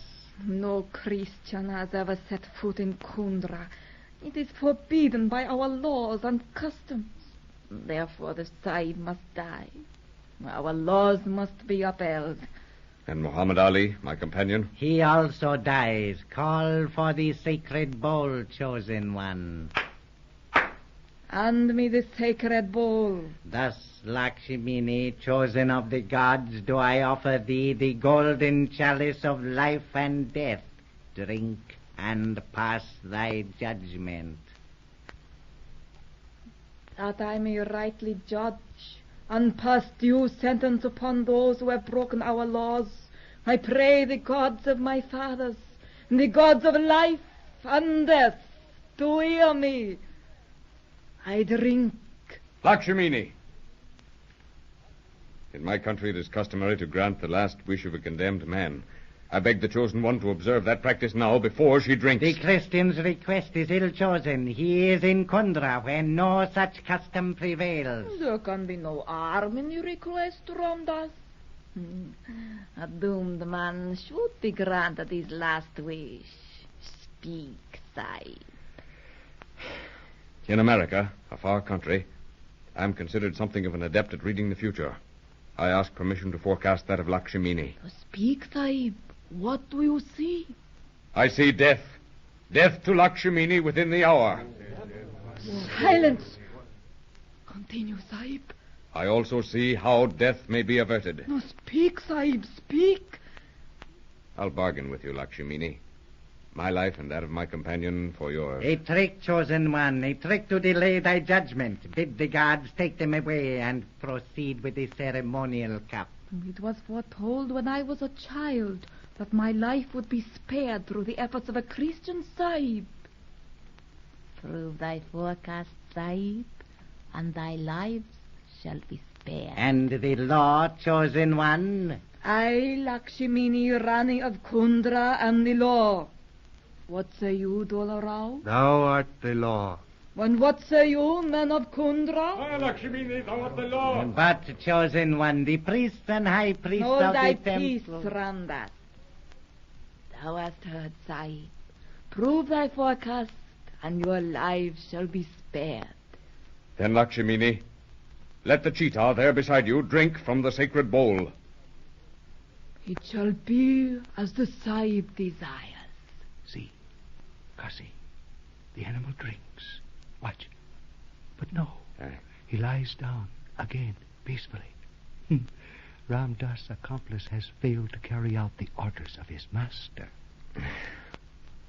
Then, Ali, this little hocus-pocus of mine has failed, and we're done for.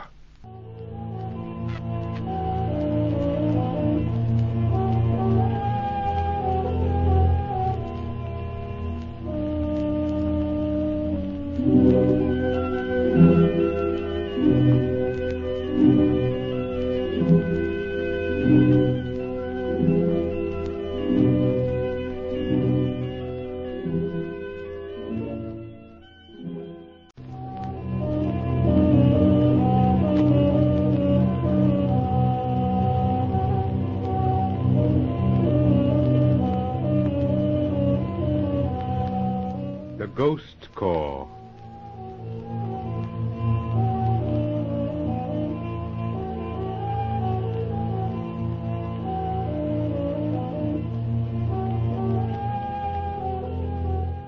The Prayer Rug of Nana Sahib, a story of freelance diplomacy, intrigue, and mystery in the Far East. K.C. Smith and Ali, operatives of the Ghost Corps, are captured by Nepalese hillmen while on the track of a curious prayer rug stolen from K.C. by Ramdas, high priest of the forbidden city of Kundra. Through a vent in their dungeon wall, they overhear Ramdas plotting to poison the sacred bowl from which Lakshmini, Rani of Kundra, drinks before passing judgment of death upon strangers entering unbidden into her domain. K.C. forecasts Lakshmini's death and agrees to tell her how she may avert it, providing she will spare his life and Ali's. When the superstitiously religious Rani agrees, Casey indicates the pet hunting leopard lying on a cushioned bench beside her and suggests that it be permitted to drink from the sacred bowl. The Rani presents the presumably poisoned bowl to the animal. The cheetah drinks and quietly lies down in its accustomed place. Lakshmini looks questioningly at Casey. Watch, Lakshmini. My forecast cannot be wrong. But the beast drank Kasi and nothing has happened. Is it possible that the accomplice of Ramdas failed in carrying out the high priest's orders? If he did, make your peace with Allah, my friend. Perhaps the poison has no effect upon animals. Either way, the effect on us will be the same. We'll be lucky if we see another sunrise. The cheetah, Kasi. Look.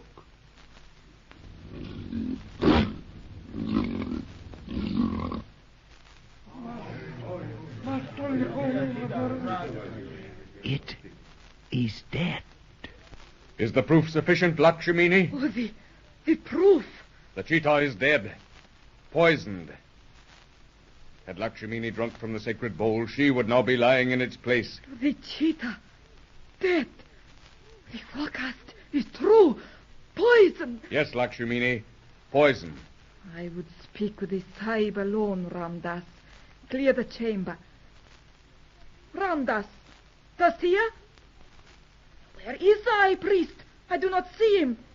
Clear the chamber, Dolo Rao, then find Ramdas and bring him to me. Go.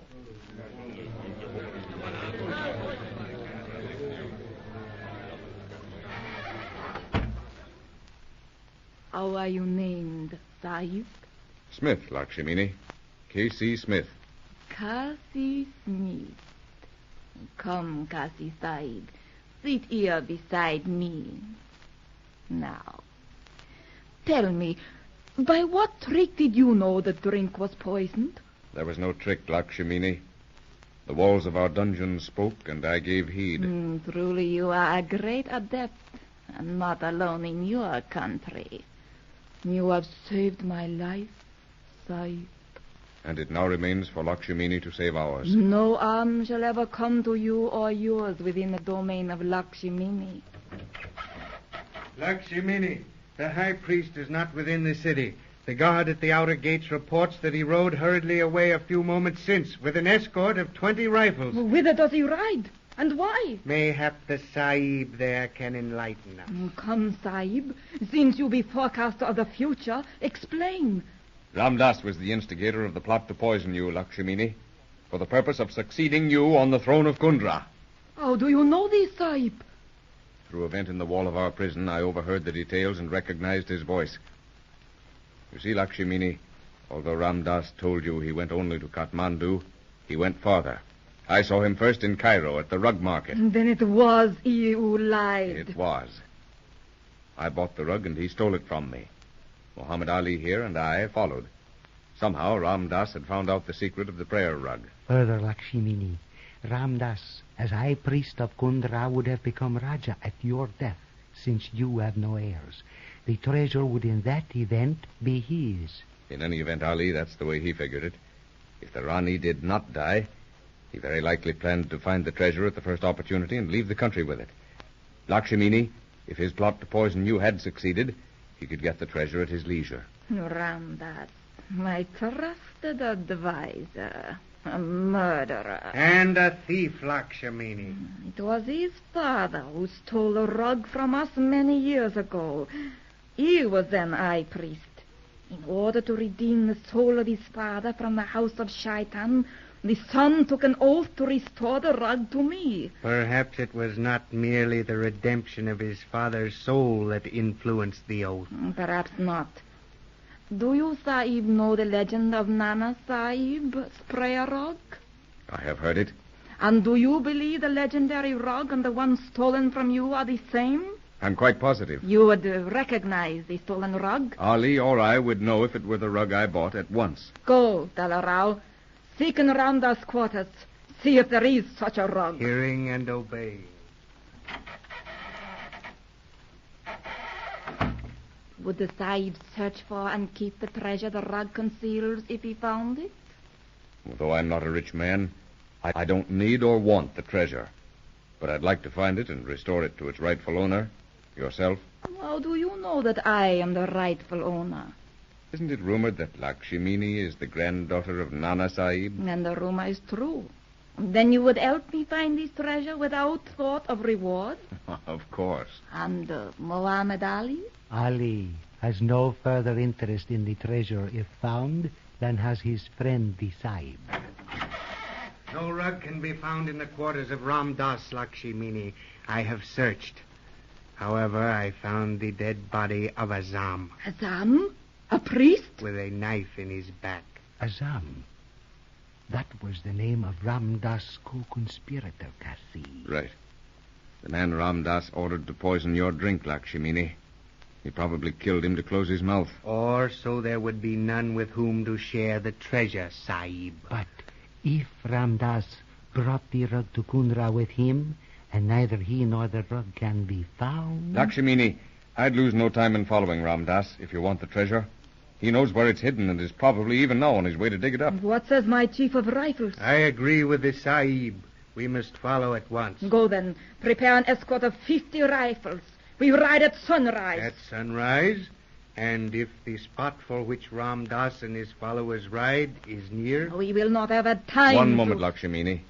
This time I agree with Dolo Rao. Sunrise will be too late. Then you counsel? That we take Dolo Rao's advice and follow at once. But you, Lakshmini, are not riding with us. I ride with my rifle. No, a woman would be useless and in the way. You speak thus to your Rani? You allow yourself liberties? I allow myself liberties, Lakshmini, because I am an old man.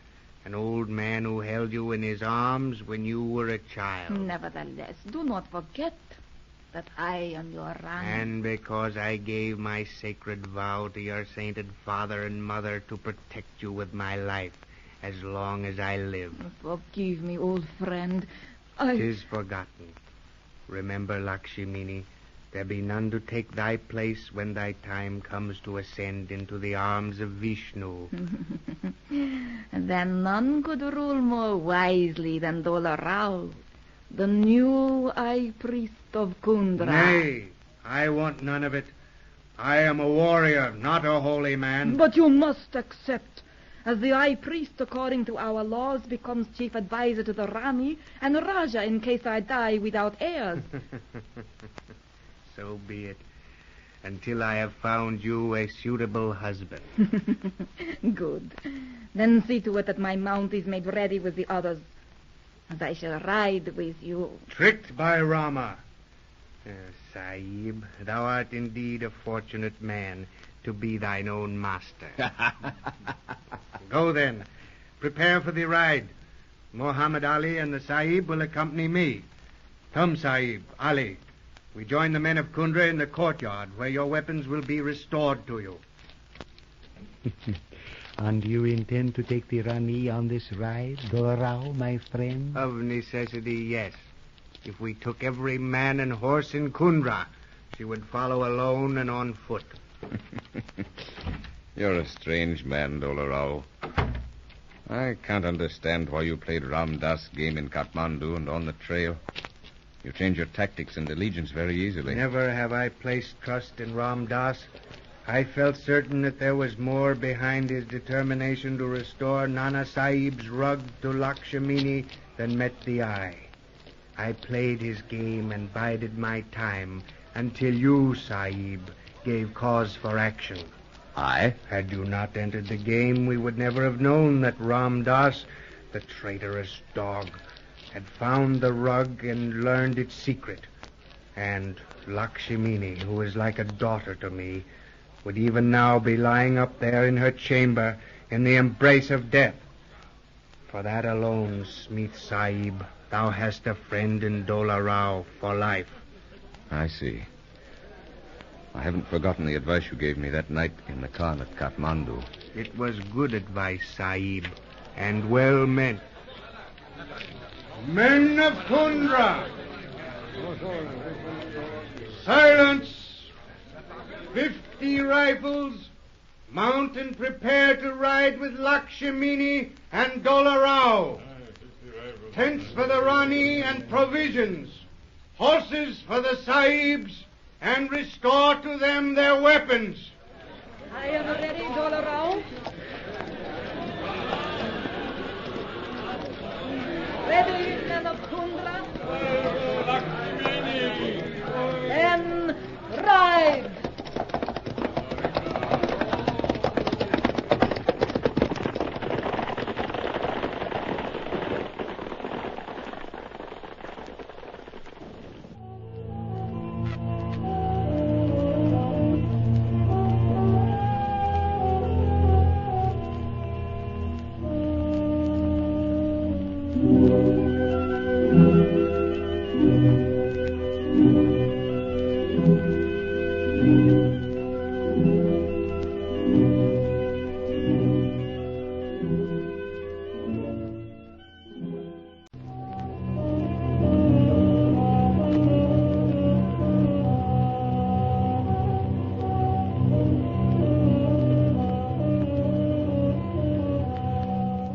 Ghost Corps.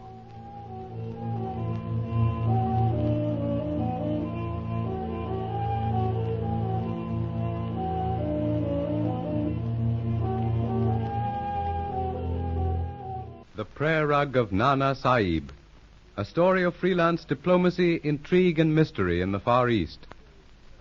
While on the trail of a mysterious prayer rug stolen from him by Ramdas, high priest of the forbidden city of Kundra in the Himalaya mountains, K.C. Smith, operative of the Ghost Corps, with Ali, his Arab companion and assistant, is captured and confined in a dungeon in the forbidden city. K.C. overhears Ramdas plotting to poison Lakshmini, Rani of Kundra, and proclaim himself Raja. K.C. prevents the Rani from drinking the poison and upsets Ramdas' plans. To escape the vengeance of Lakshmini, Ramdas flees from the city, taking with him the prayer rug, and makes for the legendary buried treasure.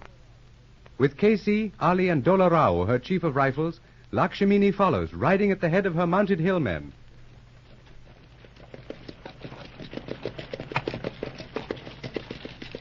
He's no more than an hour ahead of us, Dolarao. Aye, and 'tis enough.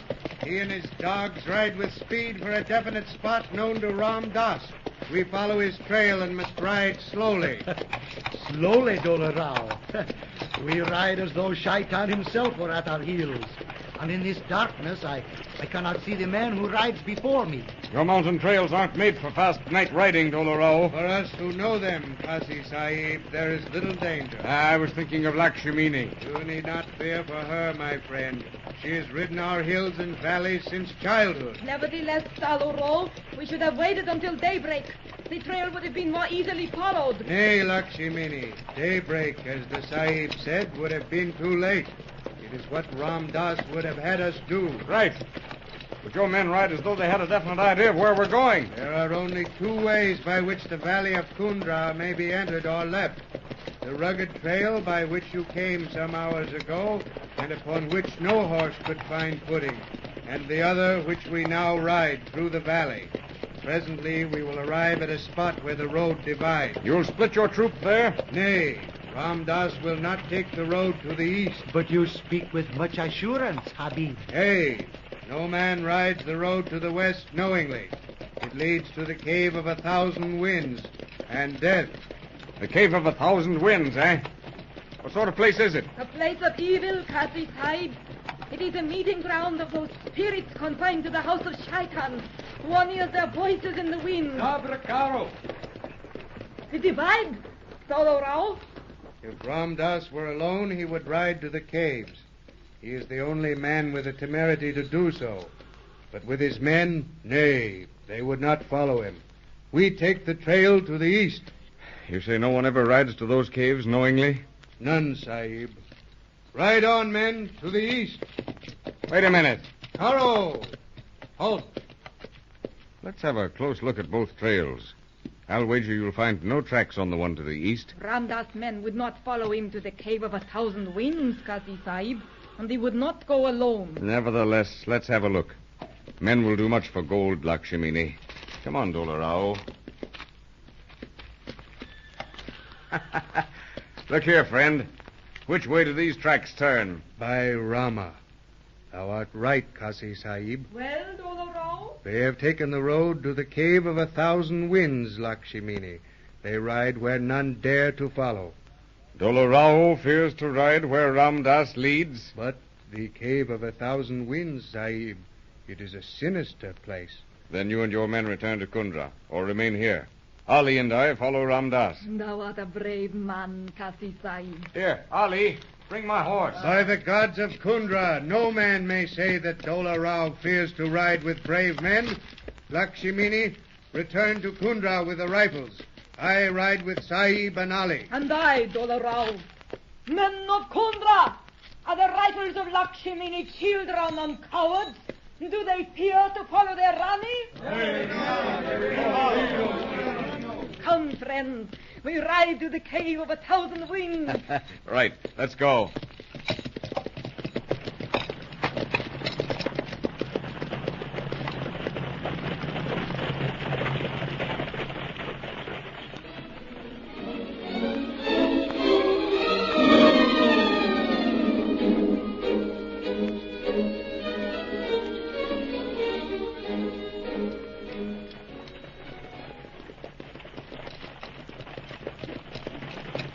Karo!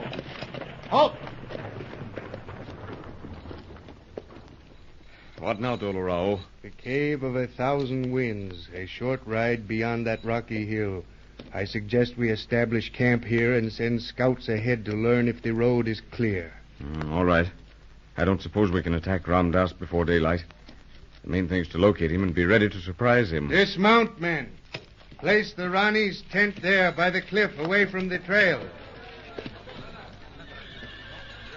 I'm going ahead, Dolorao, to scout out the trail. And I, Kasi, ride with you. All right. We'll be back as soon as we've had a look at the country ahead. I shall send one of my men with you. You are not acquainted with our hills. Chandra. Here, Isalda. Ride with the Sahibs. Be careful, Kasi Sahib. Do not enter the caves. None who have done so have ever returned. Don't worry. Ali, you and Chandra get your horses and bring mine. Aye, Habib. If you have not returned 2 hours before dawn, Sahib, we shall come. You're not going to lead Lakshmini into this. Nay, Sahib. She will be left here asleep in her tent, well protected. Good. Well, we'll get back as soon as possible. Your horse, Kasi. Listen, Dolorao. I've a hunch we'll find your treasure, if there is one, buried in or near those caves. Nana Sahib, playing on the superstitions of his people, likely concealed it there, knowing it'd be safe, that none would go there to seek it. Mayhap the Sahib is right. I know I'm right. It's the logical thing to do, and Ramdas coming this way proves it to me. Remember, he knows where the treasure's hidden. Well, come on, Ali, Chandra. Aye, my friend.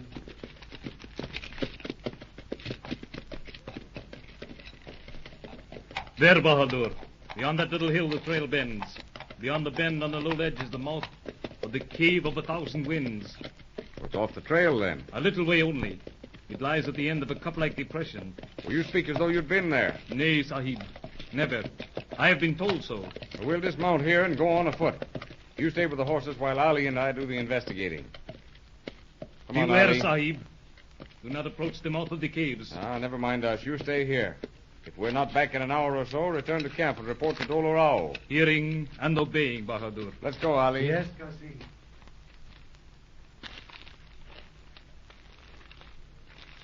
The most logical place in the country to bury treasure, Ali. Nana Sahib was a wise old coot. He knew the superstitions about that cave. Hey, take it easy. Look up there on the cliffs. The reflections of fire. Yeah, beyond this little ridge. Ramdas, probably. Look, Kasi. A camp down there, with horses ready saddled, tethered near the fire. Not a soul in sight. Look up there just beyond the fire on that ledge. The opening to a cave, isn't it? Aye. The Cave of 1,000 Winds. Probably. Let's see if we can't work our way around this rim and get close enough to have a look inside the cave. It's likely the men we're after are in there. Strange indeed that a man as intelligent as Ramdas will leave his camp unprotected, with no guard covering the trail. Like Nana Sahib, he's counting on the native superstitions. He doesn't expect to be followed.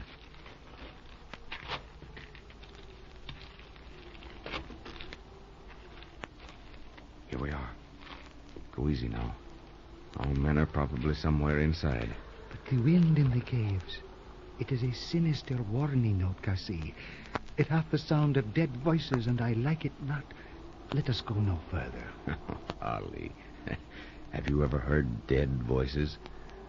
Don't let the tales of these hillmen get you down. Come on, we'll go in a little way. It is not that I fear the sound of wind, Habib, nor the childish legends of the Nepalese. Voila, let us go in then.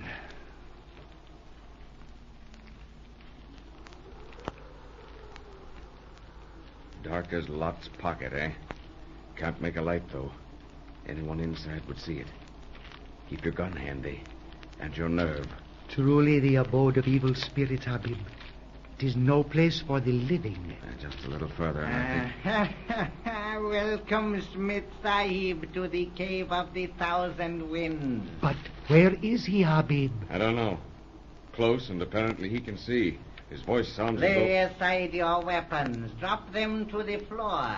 Then we shall have light. All right, toss your gun out there, Ali. It's no good to you now. There you are, Ramdas. You are wise, Sahib. Light the torches, Kerman. Walked right into his trap, Ali. We're nicely sewed up.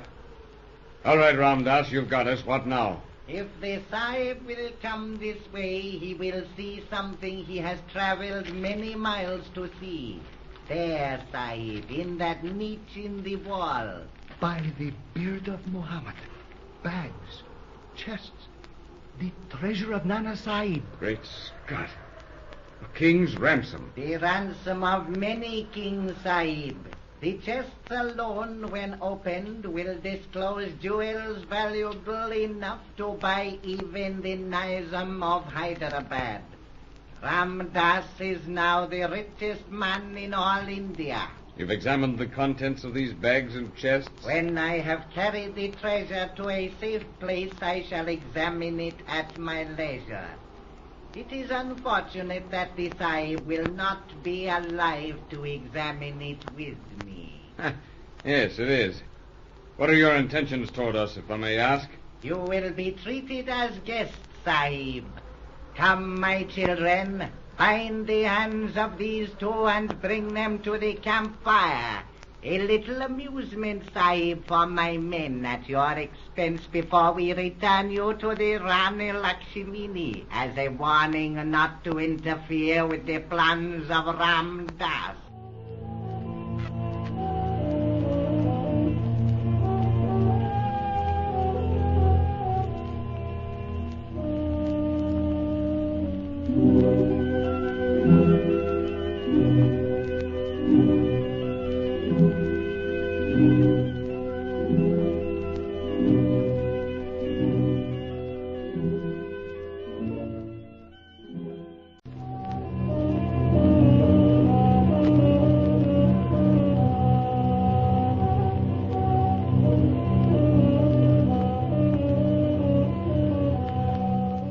Ghost Corps.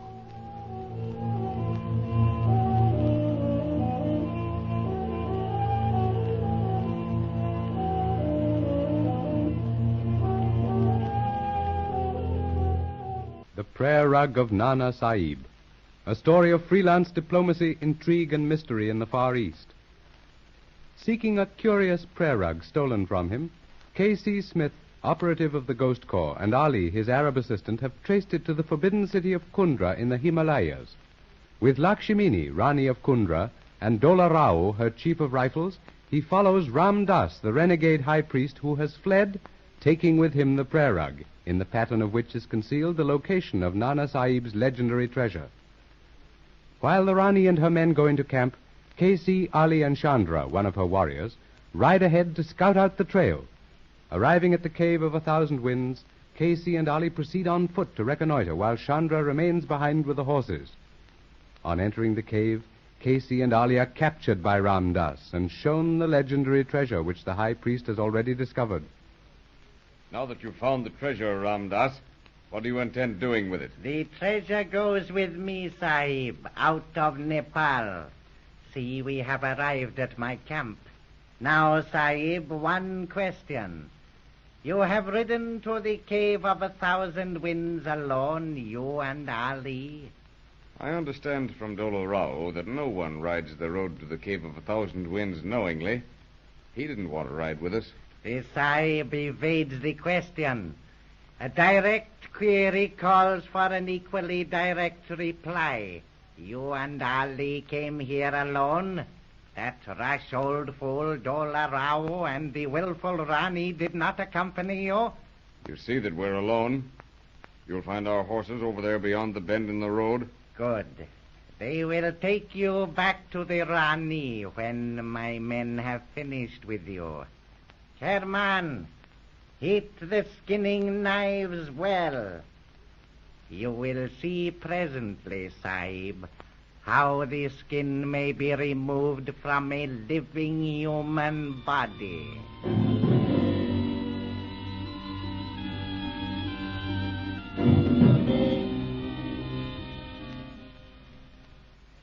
You have seen nothing of the Sahib or Muhammad Ali or Chandra, Sayo? Nothing, Rizalda. One of them should have returned by now.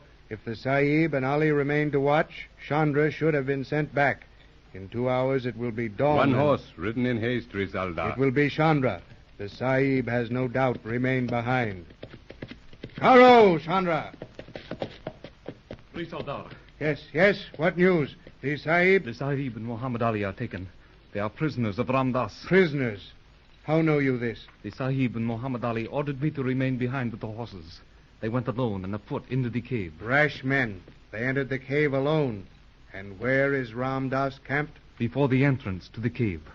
I waited along, then crept to the top of the ridge. Below in the little hollow lay the camp, deserted. As I watched, Ramdas and his men came from the cave with the Sahib and Muhammad Ali as prisoners. I left their horses, mounted my own. Good. Go and waken all but 10 men. Take a fresh horse for yourself and bring the men with their horses here.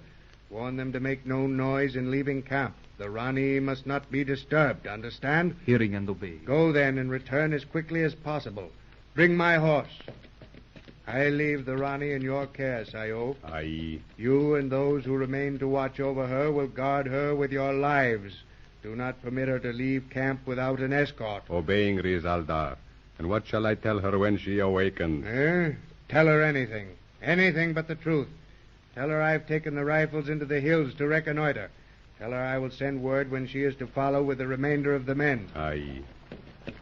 Chandra and the rifles, Risaldar. 40 rifles, Risaldar. And your mount. The life of Lakshmini is in your hands, Sayo. I hold you accountable for her. With my life, Risaldar. Good. Men of Kundra, forward!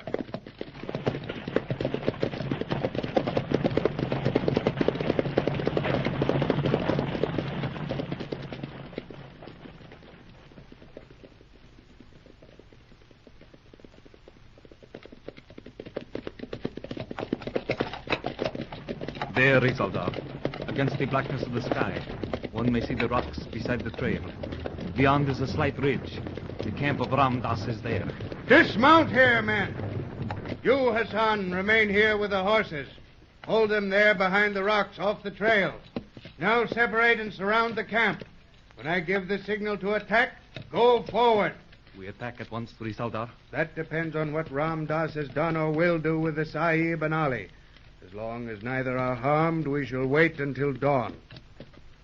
Here, Risaldar. Just beyond this little ridge is the camp. Listen.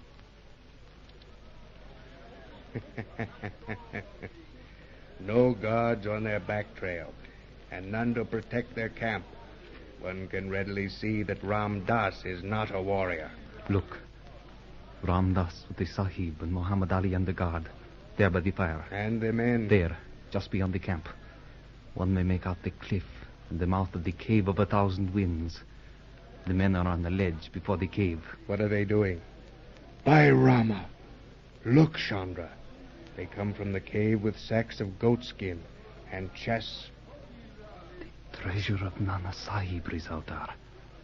The tales told of this vast hoard of gold and jewels are true. Aye. There are many skins and 2 chests. They appear to be heavy. Were it not well to attack at once? Our rifles must have surrounded the camp by now. Nay. Let the fools bring the treasure out of the cave to the fire. We shall have less work to do. Look. They strip the clothes from the Sahib and Ali. And the one there by the fire, lifting knives from the flames. By Rama. They would skin the Sahibs alive. Give the word to attack, Risaldar. Aye. Up, men of Kundra! Forward!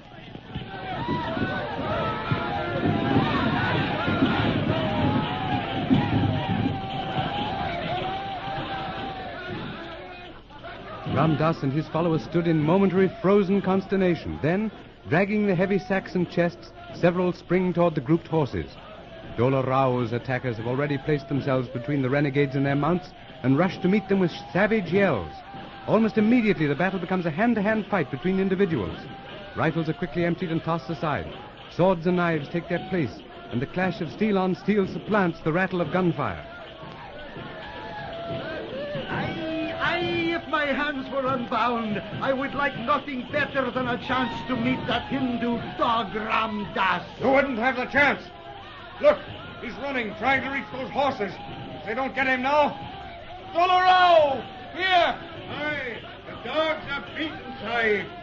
A few moments and there will be none left to... Quick, cut these cords.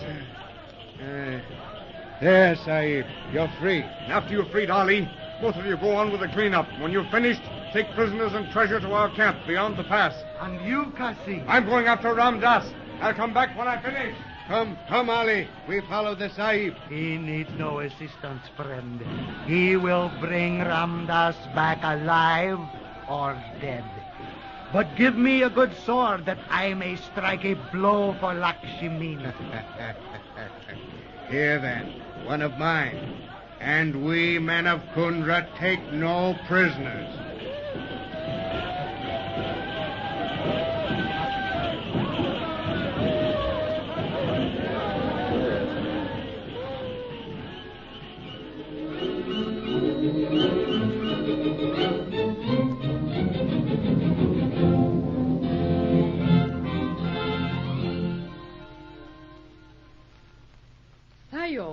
No word has come come from Dola Rao or the Sahib? None, Rani. Dola Rao should have returned or sent word long since. You say he left with 40 rifles? To reconnoiter in the hills. Yes, Rani. With 40 men. The Risaldar Dola Rao has ridden to the cave of 1,000 winds. Say, Sayo, is that not the truth? The Risaldar did not say so, Rani. And the Sahib? As Sayo has twice informed the Rani Lakshmini, the Sahib left soon after we made camp to scout out the trail ahead. He was accompanied by Mohammed Ali and the Havildar Chandra. Yes, so you said. But one or the other should have sent word to me. Sayo, if aught has happened to the Sahib... We would have learned of it from Chandra or from Mohammed Ali. We must have patience, O Rani. Patience. We have waited over long as it is. Perhaps a messenger is even now on the way hither. Send someone to ride the trail immediately. No, wait. Saddle my mount and bring him here. I shall ride a little way to meet this messenger. An escort of 5 rifles to accompany the Rani? Leave the rifles to protect the camp. I ride alone. With Sayo, Rani. Very well. But make haste. Hearing and obeying, Rani.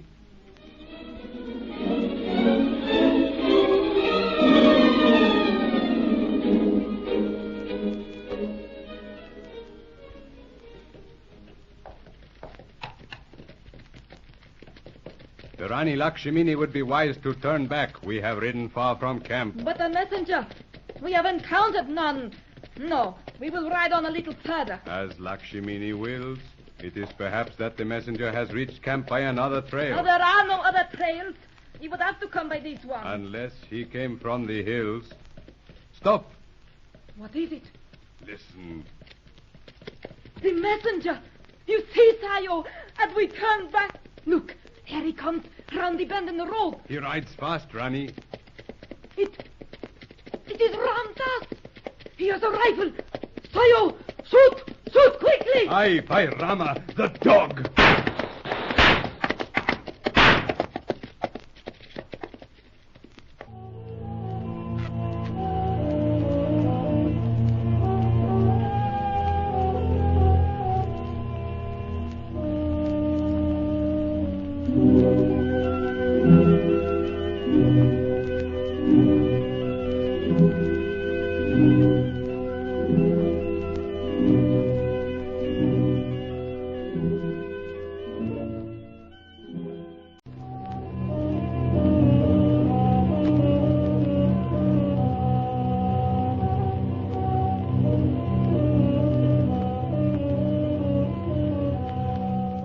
Ghost Corps.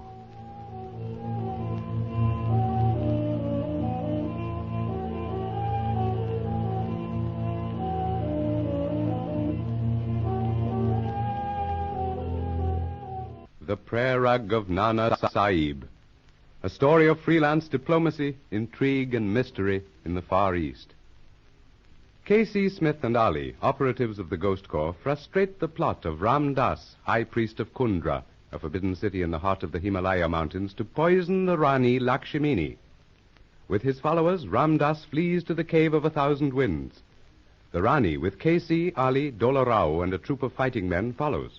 Near the cave, Lakshmini goes into camp, while K.C., Ali, and a Nepalese scout follow the trail of Ramdas. K.C. and Ali are captured by the renegade high priest, while the scout, having escaped, reports to the Risaldar Dola Rao, and he, gathering his men, rides to K.C.'s rescue.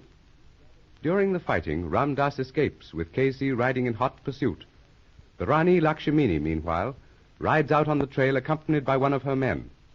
Some distance from her camp, a rider flashes round a bend in the trail and bears swiftly down upon her. As he draws near, he throws his rifle to his shoulder and fires. Sayo, you are hit! It is nothing.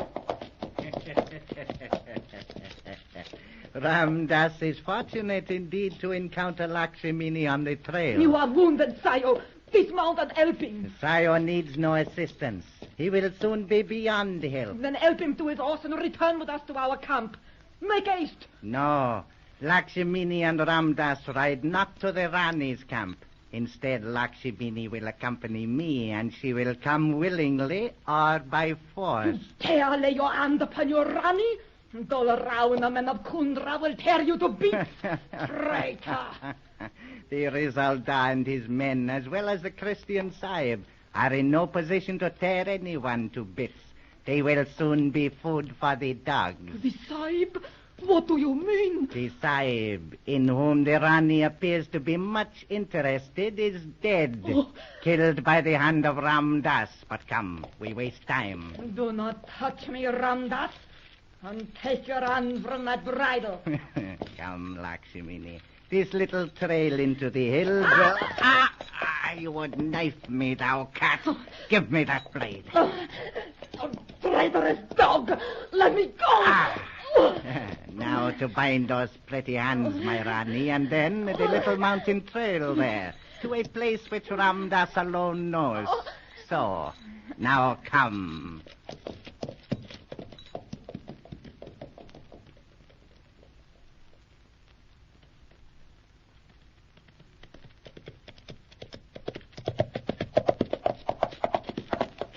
Quick, Scott, Sayo, quick. What happened? Ramdas, the dog. Well, come on, Sayo. What happened? He came upon us, shot at me from a distance. Lakshmini, where is she? Safe? In camp? We came thus far, Lakshmini and Sayo. Ramdas took her horse along that path behind those rocks. What were you doing away from camp? Dolarao's messenger. We came to meet him. And Ramdas took Lakshmini with him into that defile? Yes. If the Sahib will help me to my saddle and find me there, I'll return to camp and send men. Yes, right. Here. Now you'll do. Now, follow that path there, Sahib. I will send men. Ride, Sahib, ride. All right. Go on, quickly.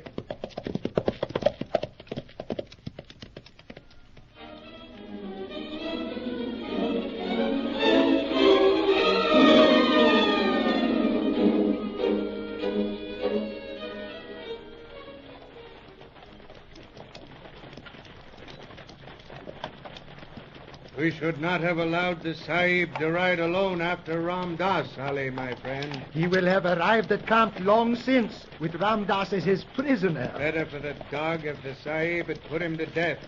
The vengeance of our Rani is quick and terrible. But I am ill at ease, friend Ali. And why so? Ramdas is cunning as a jackal. If he has eluded the Sahib... No fear of that, Habib. If Ramdas is cunning as a jackal, Kasi is fearless as a lion. If he comes to grips with the high priest, Ramdas will regret it. Well, we shall soon know. There is our camp. And Lakshmini indeed should be well pleased with you, Dolarao, for restoring to her her inheritance. Aye, she'll be the richest woman in all India. But no thanks to me. The treasure comes to her through the efforts of your friend, the Sahib. But strange. The camp appears deserted. There are no men guarding the Rani's tent. Did you not say you had left guards for her? Enough to protect her. But you're right. Camp seems strangely deserted. Place the chests and bags there in the Rani's tent, men.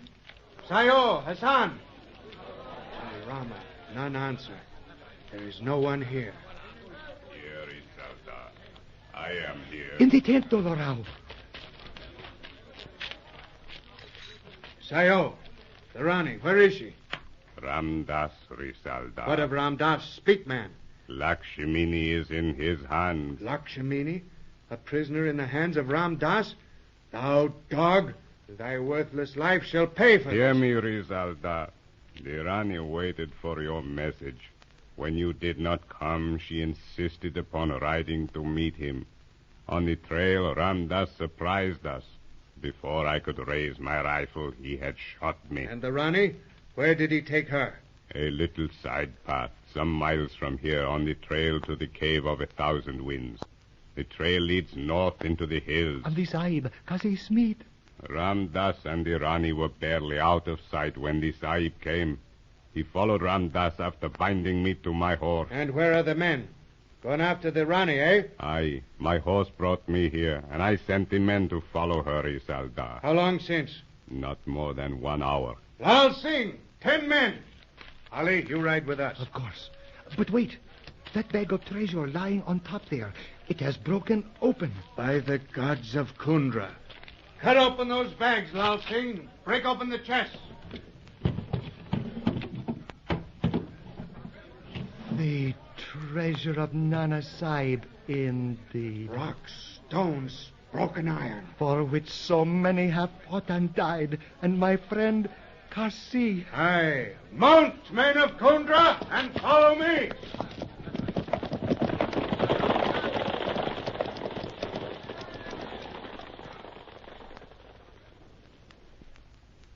Casey, meanwhile, spurs his mount over the steep, rugged path indicated by the wounded Sayo as that taken by Ramdas and Lakshmini.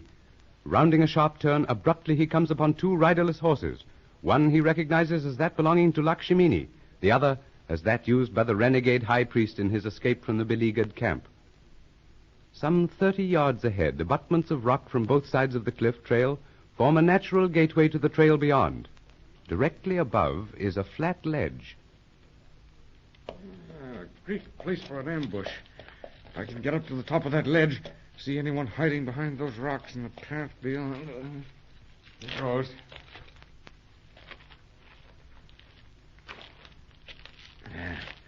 Got to cross the ledge to see the trail below. Okay.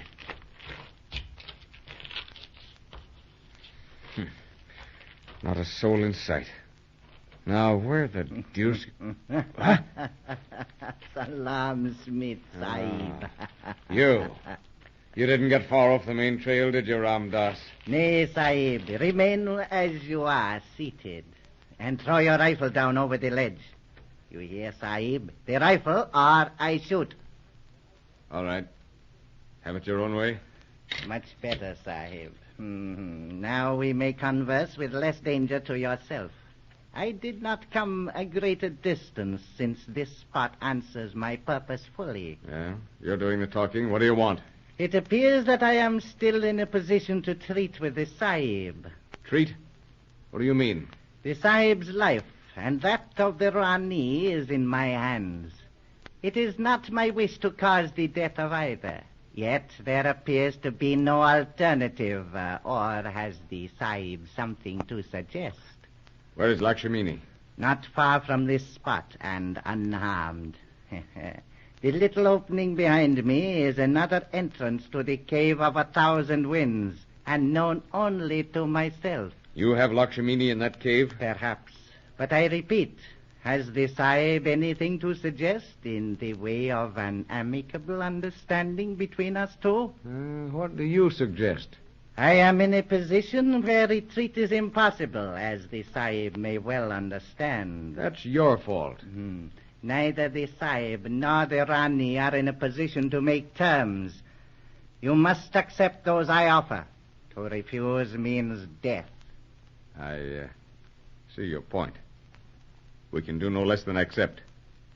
But if you have Lakshmini here, why haven't you made terms with her? The Rani is young, Sahib, and somewhat willful. I have endeavored to make her see her position. She will perhaps give heed to the Sahib's advice, So? And why should she give heed to my advice? Since the Sahib's arrival in Kundra, one sees a new yet age-old light in her eyes when the Sahib's name is spoken. Well, we'll pass that by, Ramdas, and return to the question of terms. See here.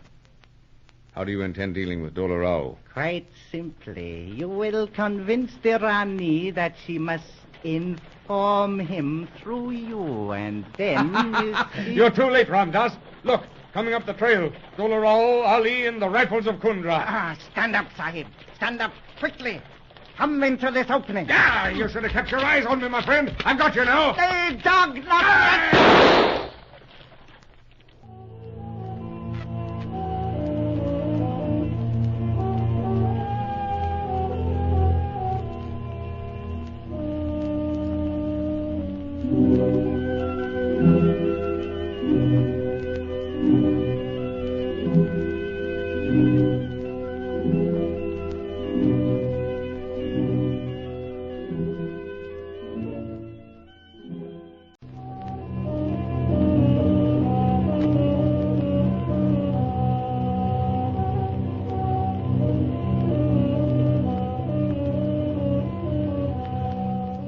Ghost Corps.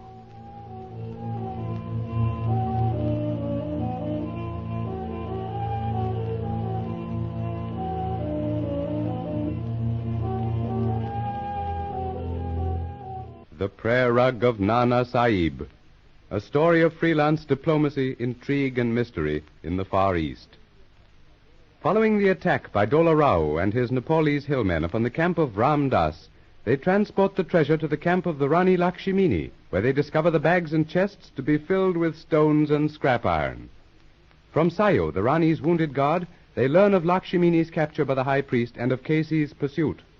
Kesi, meanwhile, is ambushed by Ramdas and disarmed. The distant hoofbeats of Dola Rao's rescue party momentarily takes Ramdas's attention from Kesi. Kesi leaps aside as the Oriental presses the trigger. Throwing away his now useless rifle, Ramdas's hand drops to his girdle as he springs to meet Kesi's rush. Glittering steel descends in a sweeping arc. Kesi's hand meets the descending arm and grips it desperately. Locked in clutching embrace, they reel to the brink of a dark, narrow gullet of the Cave of 1,000 Winds.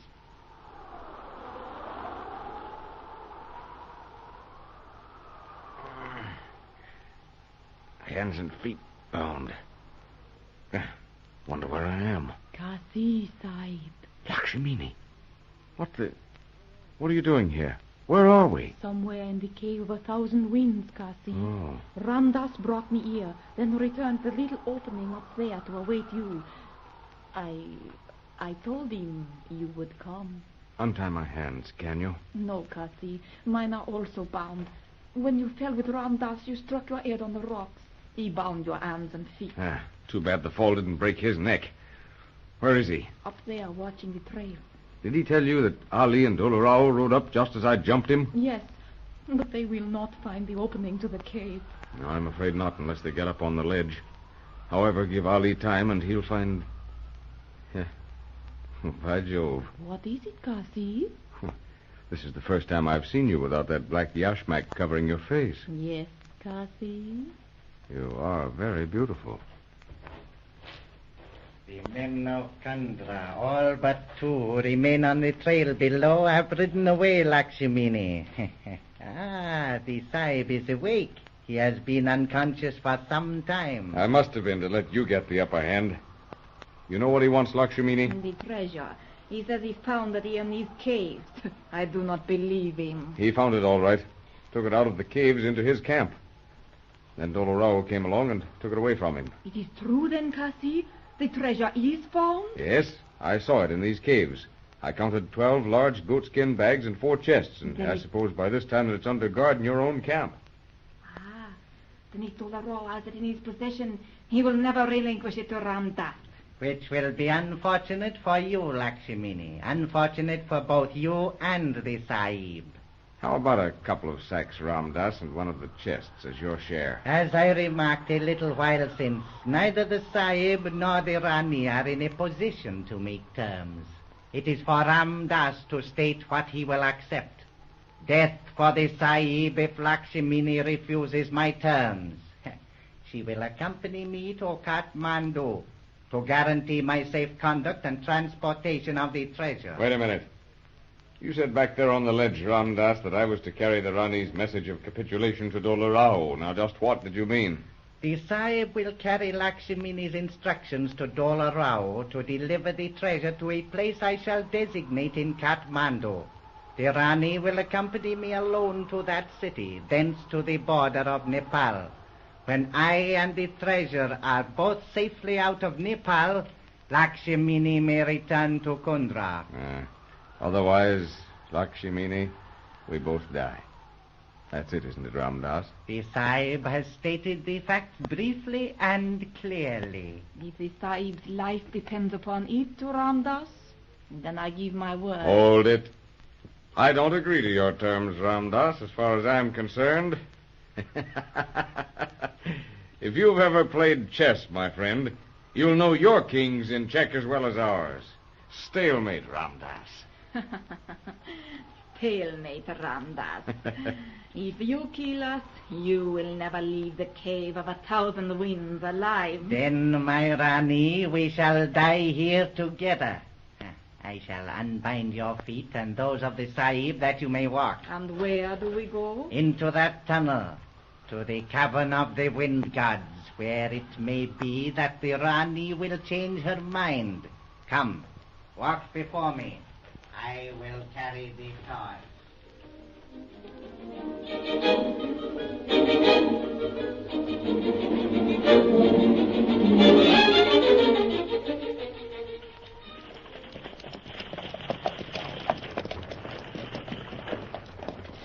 There, Ali.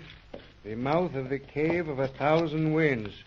You can find the cavern in which you and the Sahib were taken by Ramdas? I think so. Kasi and I entered and made our way into a large cavern. Ahmed, remain with the horses. You will have none to guard against but the dead followers of Ramdas. Light torches, Lal Singh. We enter the caves.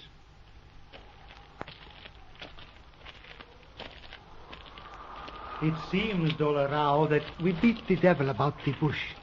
We should have sought further for that opening to the caves, back there where we found their horses and Kasi's rifle. A waste of time.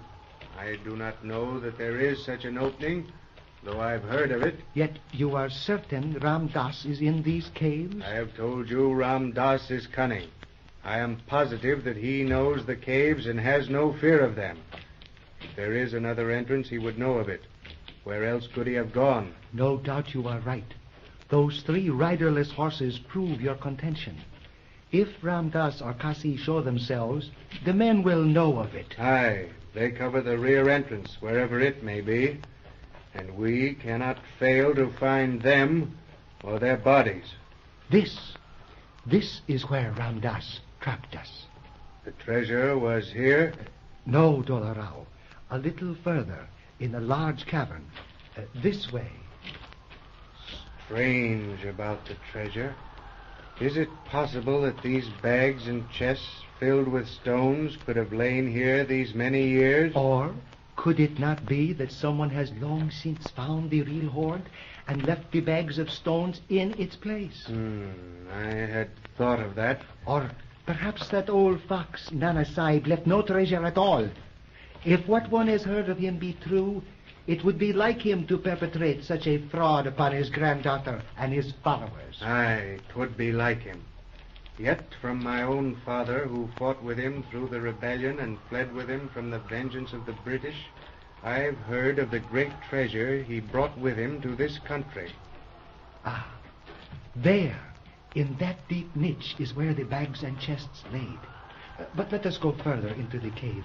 If Lakshmini and Kasi are here, we must find them. The wind hath a mournful sound, friend Ali. It seems to whisper of death and evil deeds. As I feared, my men will go no further. Aye, they have stopped. Are the men of Kundra all cowards? Well, I do not blame them. Let them await us here or return to the ledge before the cave. Give me that torch. Come, friend Ali.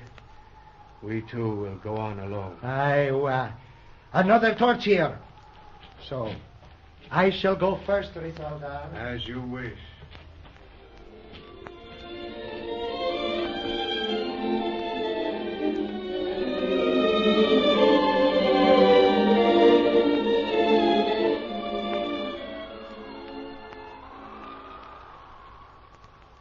Will you never make an end to this, Ramdas? Where are you taking us? The floor is rough, Lakshmini, yes. And we have still quite a distance to go. We will rest then. Lakshmini, sit down on that rock with your back to mine. I'm going to try to untie the rope at your wrists. Keep him talking about anything. Yes, Kasi. You are a great fool, Ramdas.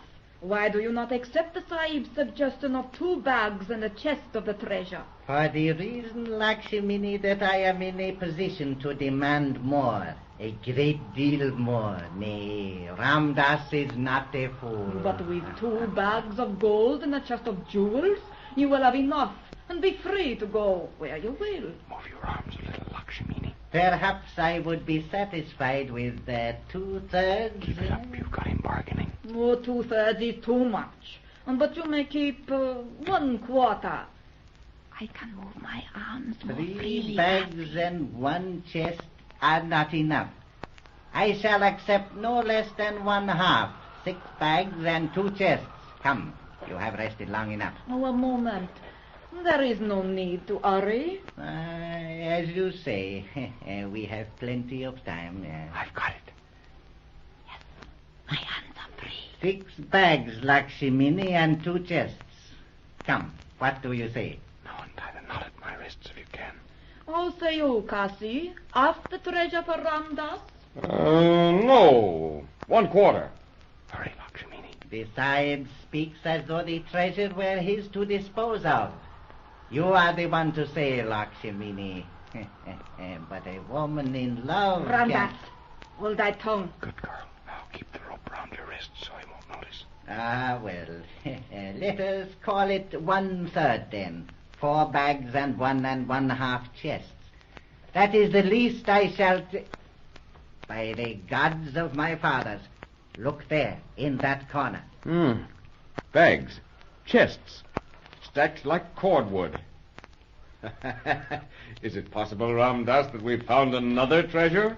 By Rama, bags bulging with gold, and chests, jewels. Have a care, Kasi. He has a knife. All right, Ramdas, it's my turn now.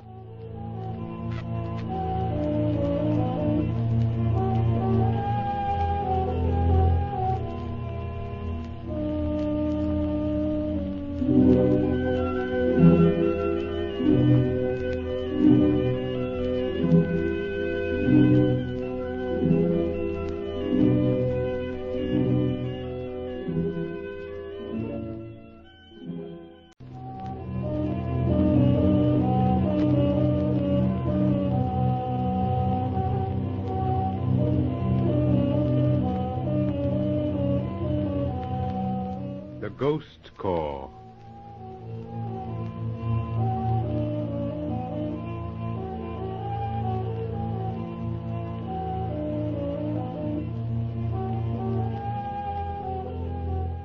The Prayer Rug of Nana Sahib, a story of freelance diplomacy, intrigue, and mystery in the Far East. In the cave of 1,000 winds, Ramdas, having discovered what he believes to be the bags and chests containing the legendary treasure of Nana Sahib, captures K.C. Smith and Ali, who have walked into his trap. The high priest conducts the two to his nearby camp, where he prepares to torture them. Dola Rao and his Kundra rifles attack, and in the fighting, Ramdas escapes, pursued by K.C. On the trail, Ramdas encounters Lakshmini, who has ridden out from her camp to intercept an expected courier from Dola Rao. Ramdas carries her off to a rear entrance to the cave of 1,000 winds, where K.C. overtakes them. Ambushed and knocked unconscious by Ramdas, K.C. later finds himself and Lakshmini in the caves as prisoners of the high priest. They contrive to loosen their bonds just as Ramdas discovers the real treasure of Nana Sahib in a dark corner of the cavern. While the high priest's attention is held by the treasure, K.C. rushes towards him. Ramdas, drawing a knife, turns to meet the attack. I've been waiting for this, Ramdas. And I, Sahib, this settling of our little account here and now. Kasi, he is trying to force you into a pit behind you. The watery fist of the wind gods. Your sepulchre. Back, Lakshmini. No, Kasi,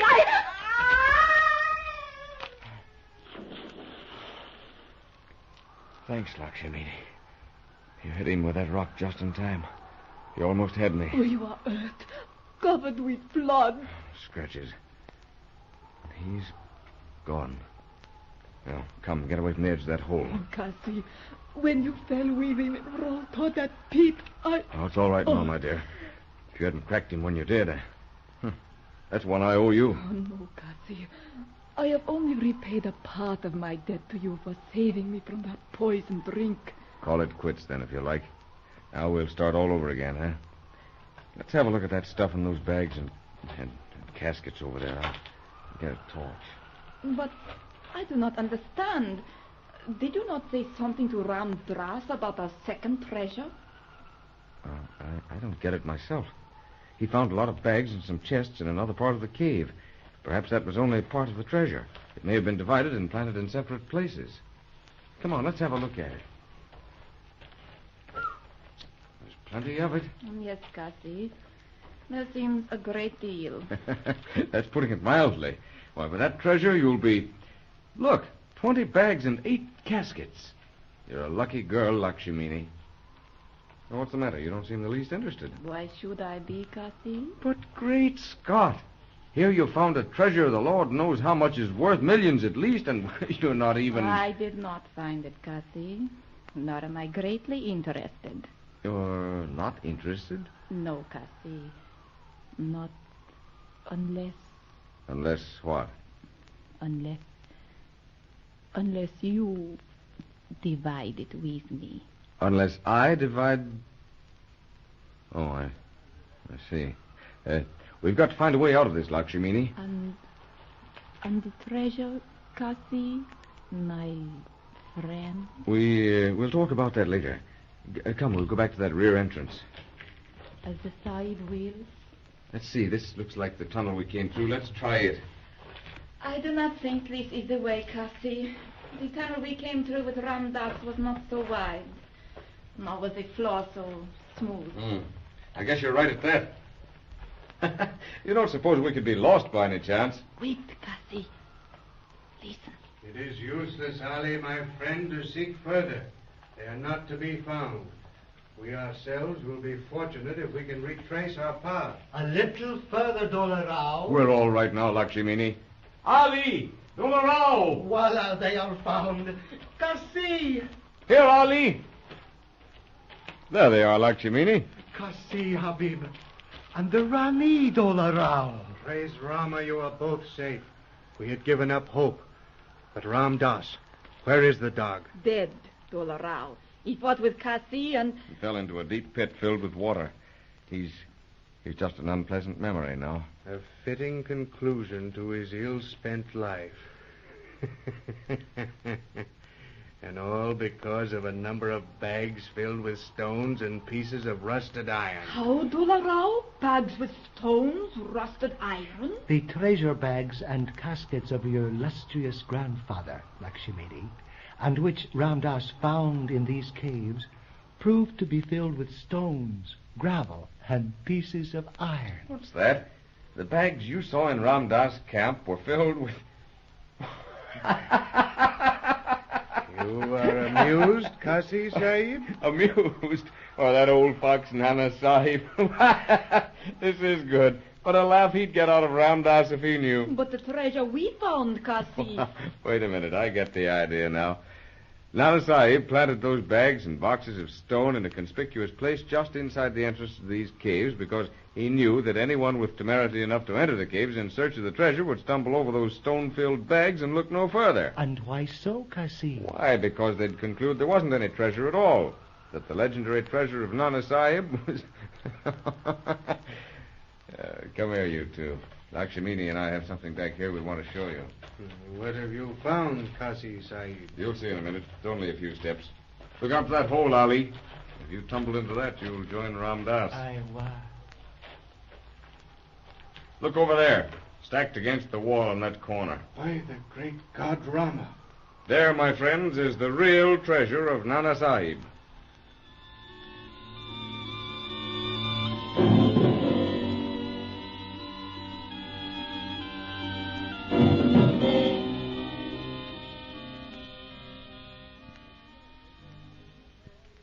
And that's the yarn, Baker. That's how Ollie and I spent our vacation. Interesting, Casey. Most interesting. But there are 2 points in your story I'd like to have cleared up. What became of the treasure? That remarkably beautiful stone on your finger proved you didn't walk off and leave it there in the Cave of the Winds. No. Dolarao and his riders transported the treasure to Kundra. Ali and I estimated it at something in the neighborhood of 500 lakhs of rupees. Good heavens, Casey. 3.5 million pounds? Approximately. But because of the great number of precious stones, the value of which we could only guess at, well, it should run quite a bit above that. Ours could only be a very rough estimate. What's the other point you want cleared up? Lakshmini. Lakshmini? Why, she's still Rani, if that's what you mean. And a very wealthy Rani for Nepal. That isn't quite what I had reference to, my friend. Then I don't get you, Chief. Lakshmini is a very handsome woman, isn't she? At least so I gathered from your story. That is, handsome as Orientals go. She's the most exquisitely beautiful creature I've ever seen, Oriental or Occidental. Ask Ali. The skin of Lakshmini is no darker than your own, C.D., and her heart is white because her spirit is clean. One cannot describe such beauty. It was in her heart to keep Kasi and Kundra. Ah, so I gathered. But how do you know that? Lakshmini is unmarried. Should she die without heirs, her throne will pass out of her house. She wished Kasi to remain because she loved him. I read it in her eyes, as did also Dola Rao when we came upon them there beside the treasure in the Cave of 1,000 Winds. And what did you read in the eyes of our friend K.C.? Only this, C.D. As long as Kasi lives, he will remember Lakshmini. You read no more than that, my friend? No more than that, C.D. That's what I had reference to, Casey, old chap. I feared the possibility of the Ghost Corps losing one of its best operatives, and I, a very good friend. Oh, skip it, you two. Ali, you've been hitting that pipe again. Besides, I'm not in the market for a wife. Even a rich and good one. You're right, Casey. Men in our walk of life, call it profession if you will, shouldn't be the marrying kind. Most of us are in this game and out here in this beastly country because of a woman. However, as you say, we'll skip that. You wanted to know why I stopped you here in Lucknow. Yes, Chief. You're a long way from Cairo. I followed your trail. I lost it in Karachi. Picked it up again in Hyderabad through Major Bradshaw. He sent me up here to your friend, Waldheim. Waldheim, huh? You got him to talk? One of the most silent chaps I've ever run across. When I told him what I wanted, he asked me to let him know where I was stopping, that he might have some news for me when a certain friend of his returned from Kathmandu. Well, we hadn't any more than landed here before he slipped me your address and said someone by the name of Baker was looking for me. But why all the secrecy, and why this native Sarai? It's quite important, Casey. I mean my being here. Though I've covered my trail thoroughly, I'm positive I've been followed every step of the way. What's it all about? Have you ever been up in Mongolia? More particularly the Gobi Desert? Several times. I spent several years in China. Did my first work for the Ghost Corps out in Taiping, if you remember. I remember quite well. That's why I stopped off here to intercept you. We're going to Taiping, then very likely to the Gobi country. Oh, we? Must be important for you to be on the job. Ever hear of the Ming Ruby? No, Chief. What is this, another treasure hunt? It's very much more than that, old chap. I believe... Shh! Down, Casey. Ali, on the floor. Put out the light, Ali. A stone tossed through the window, wrapped in paper. Rolled against my foot. Flashlight, Ali. Here, Casey. A note, Chief, for you. Oh. Listen, Casey. Sarai completely surrounded. Leave by roof at once. Cross 3 roofs to the north. You will find trustworthy guide. Let us be silent, that we may hear the whisper of the gods.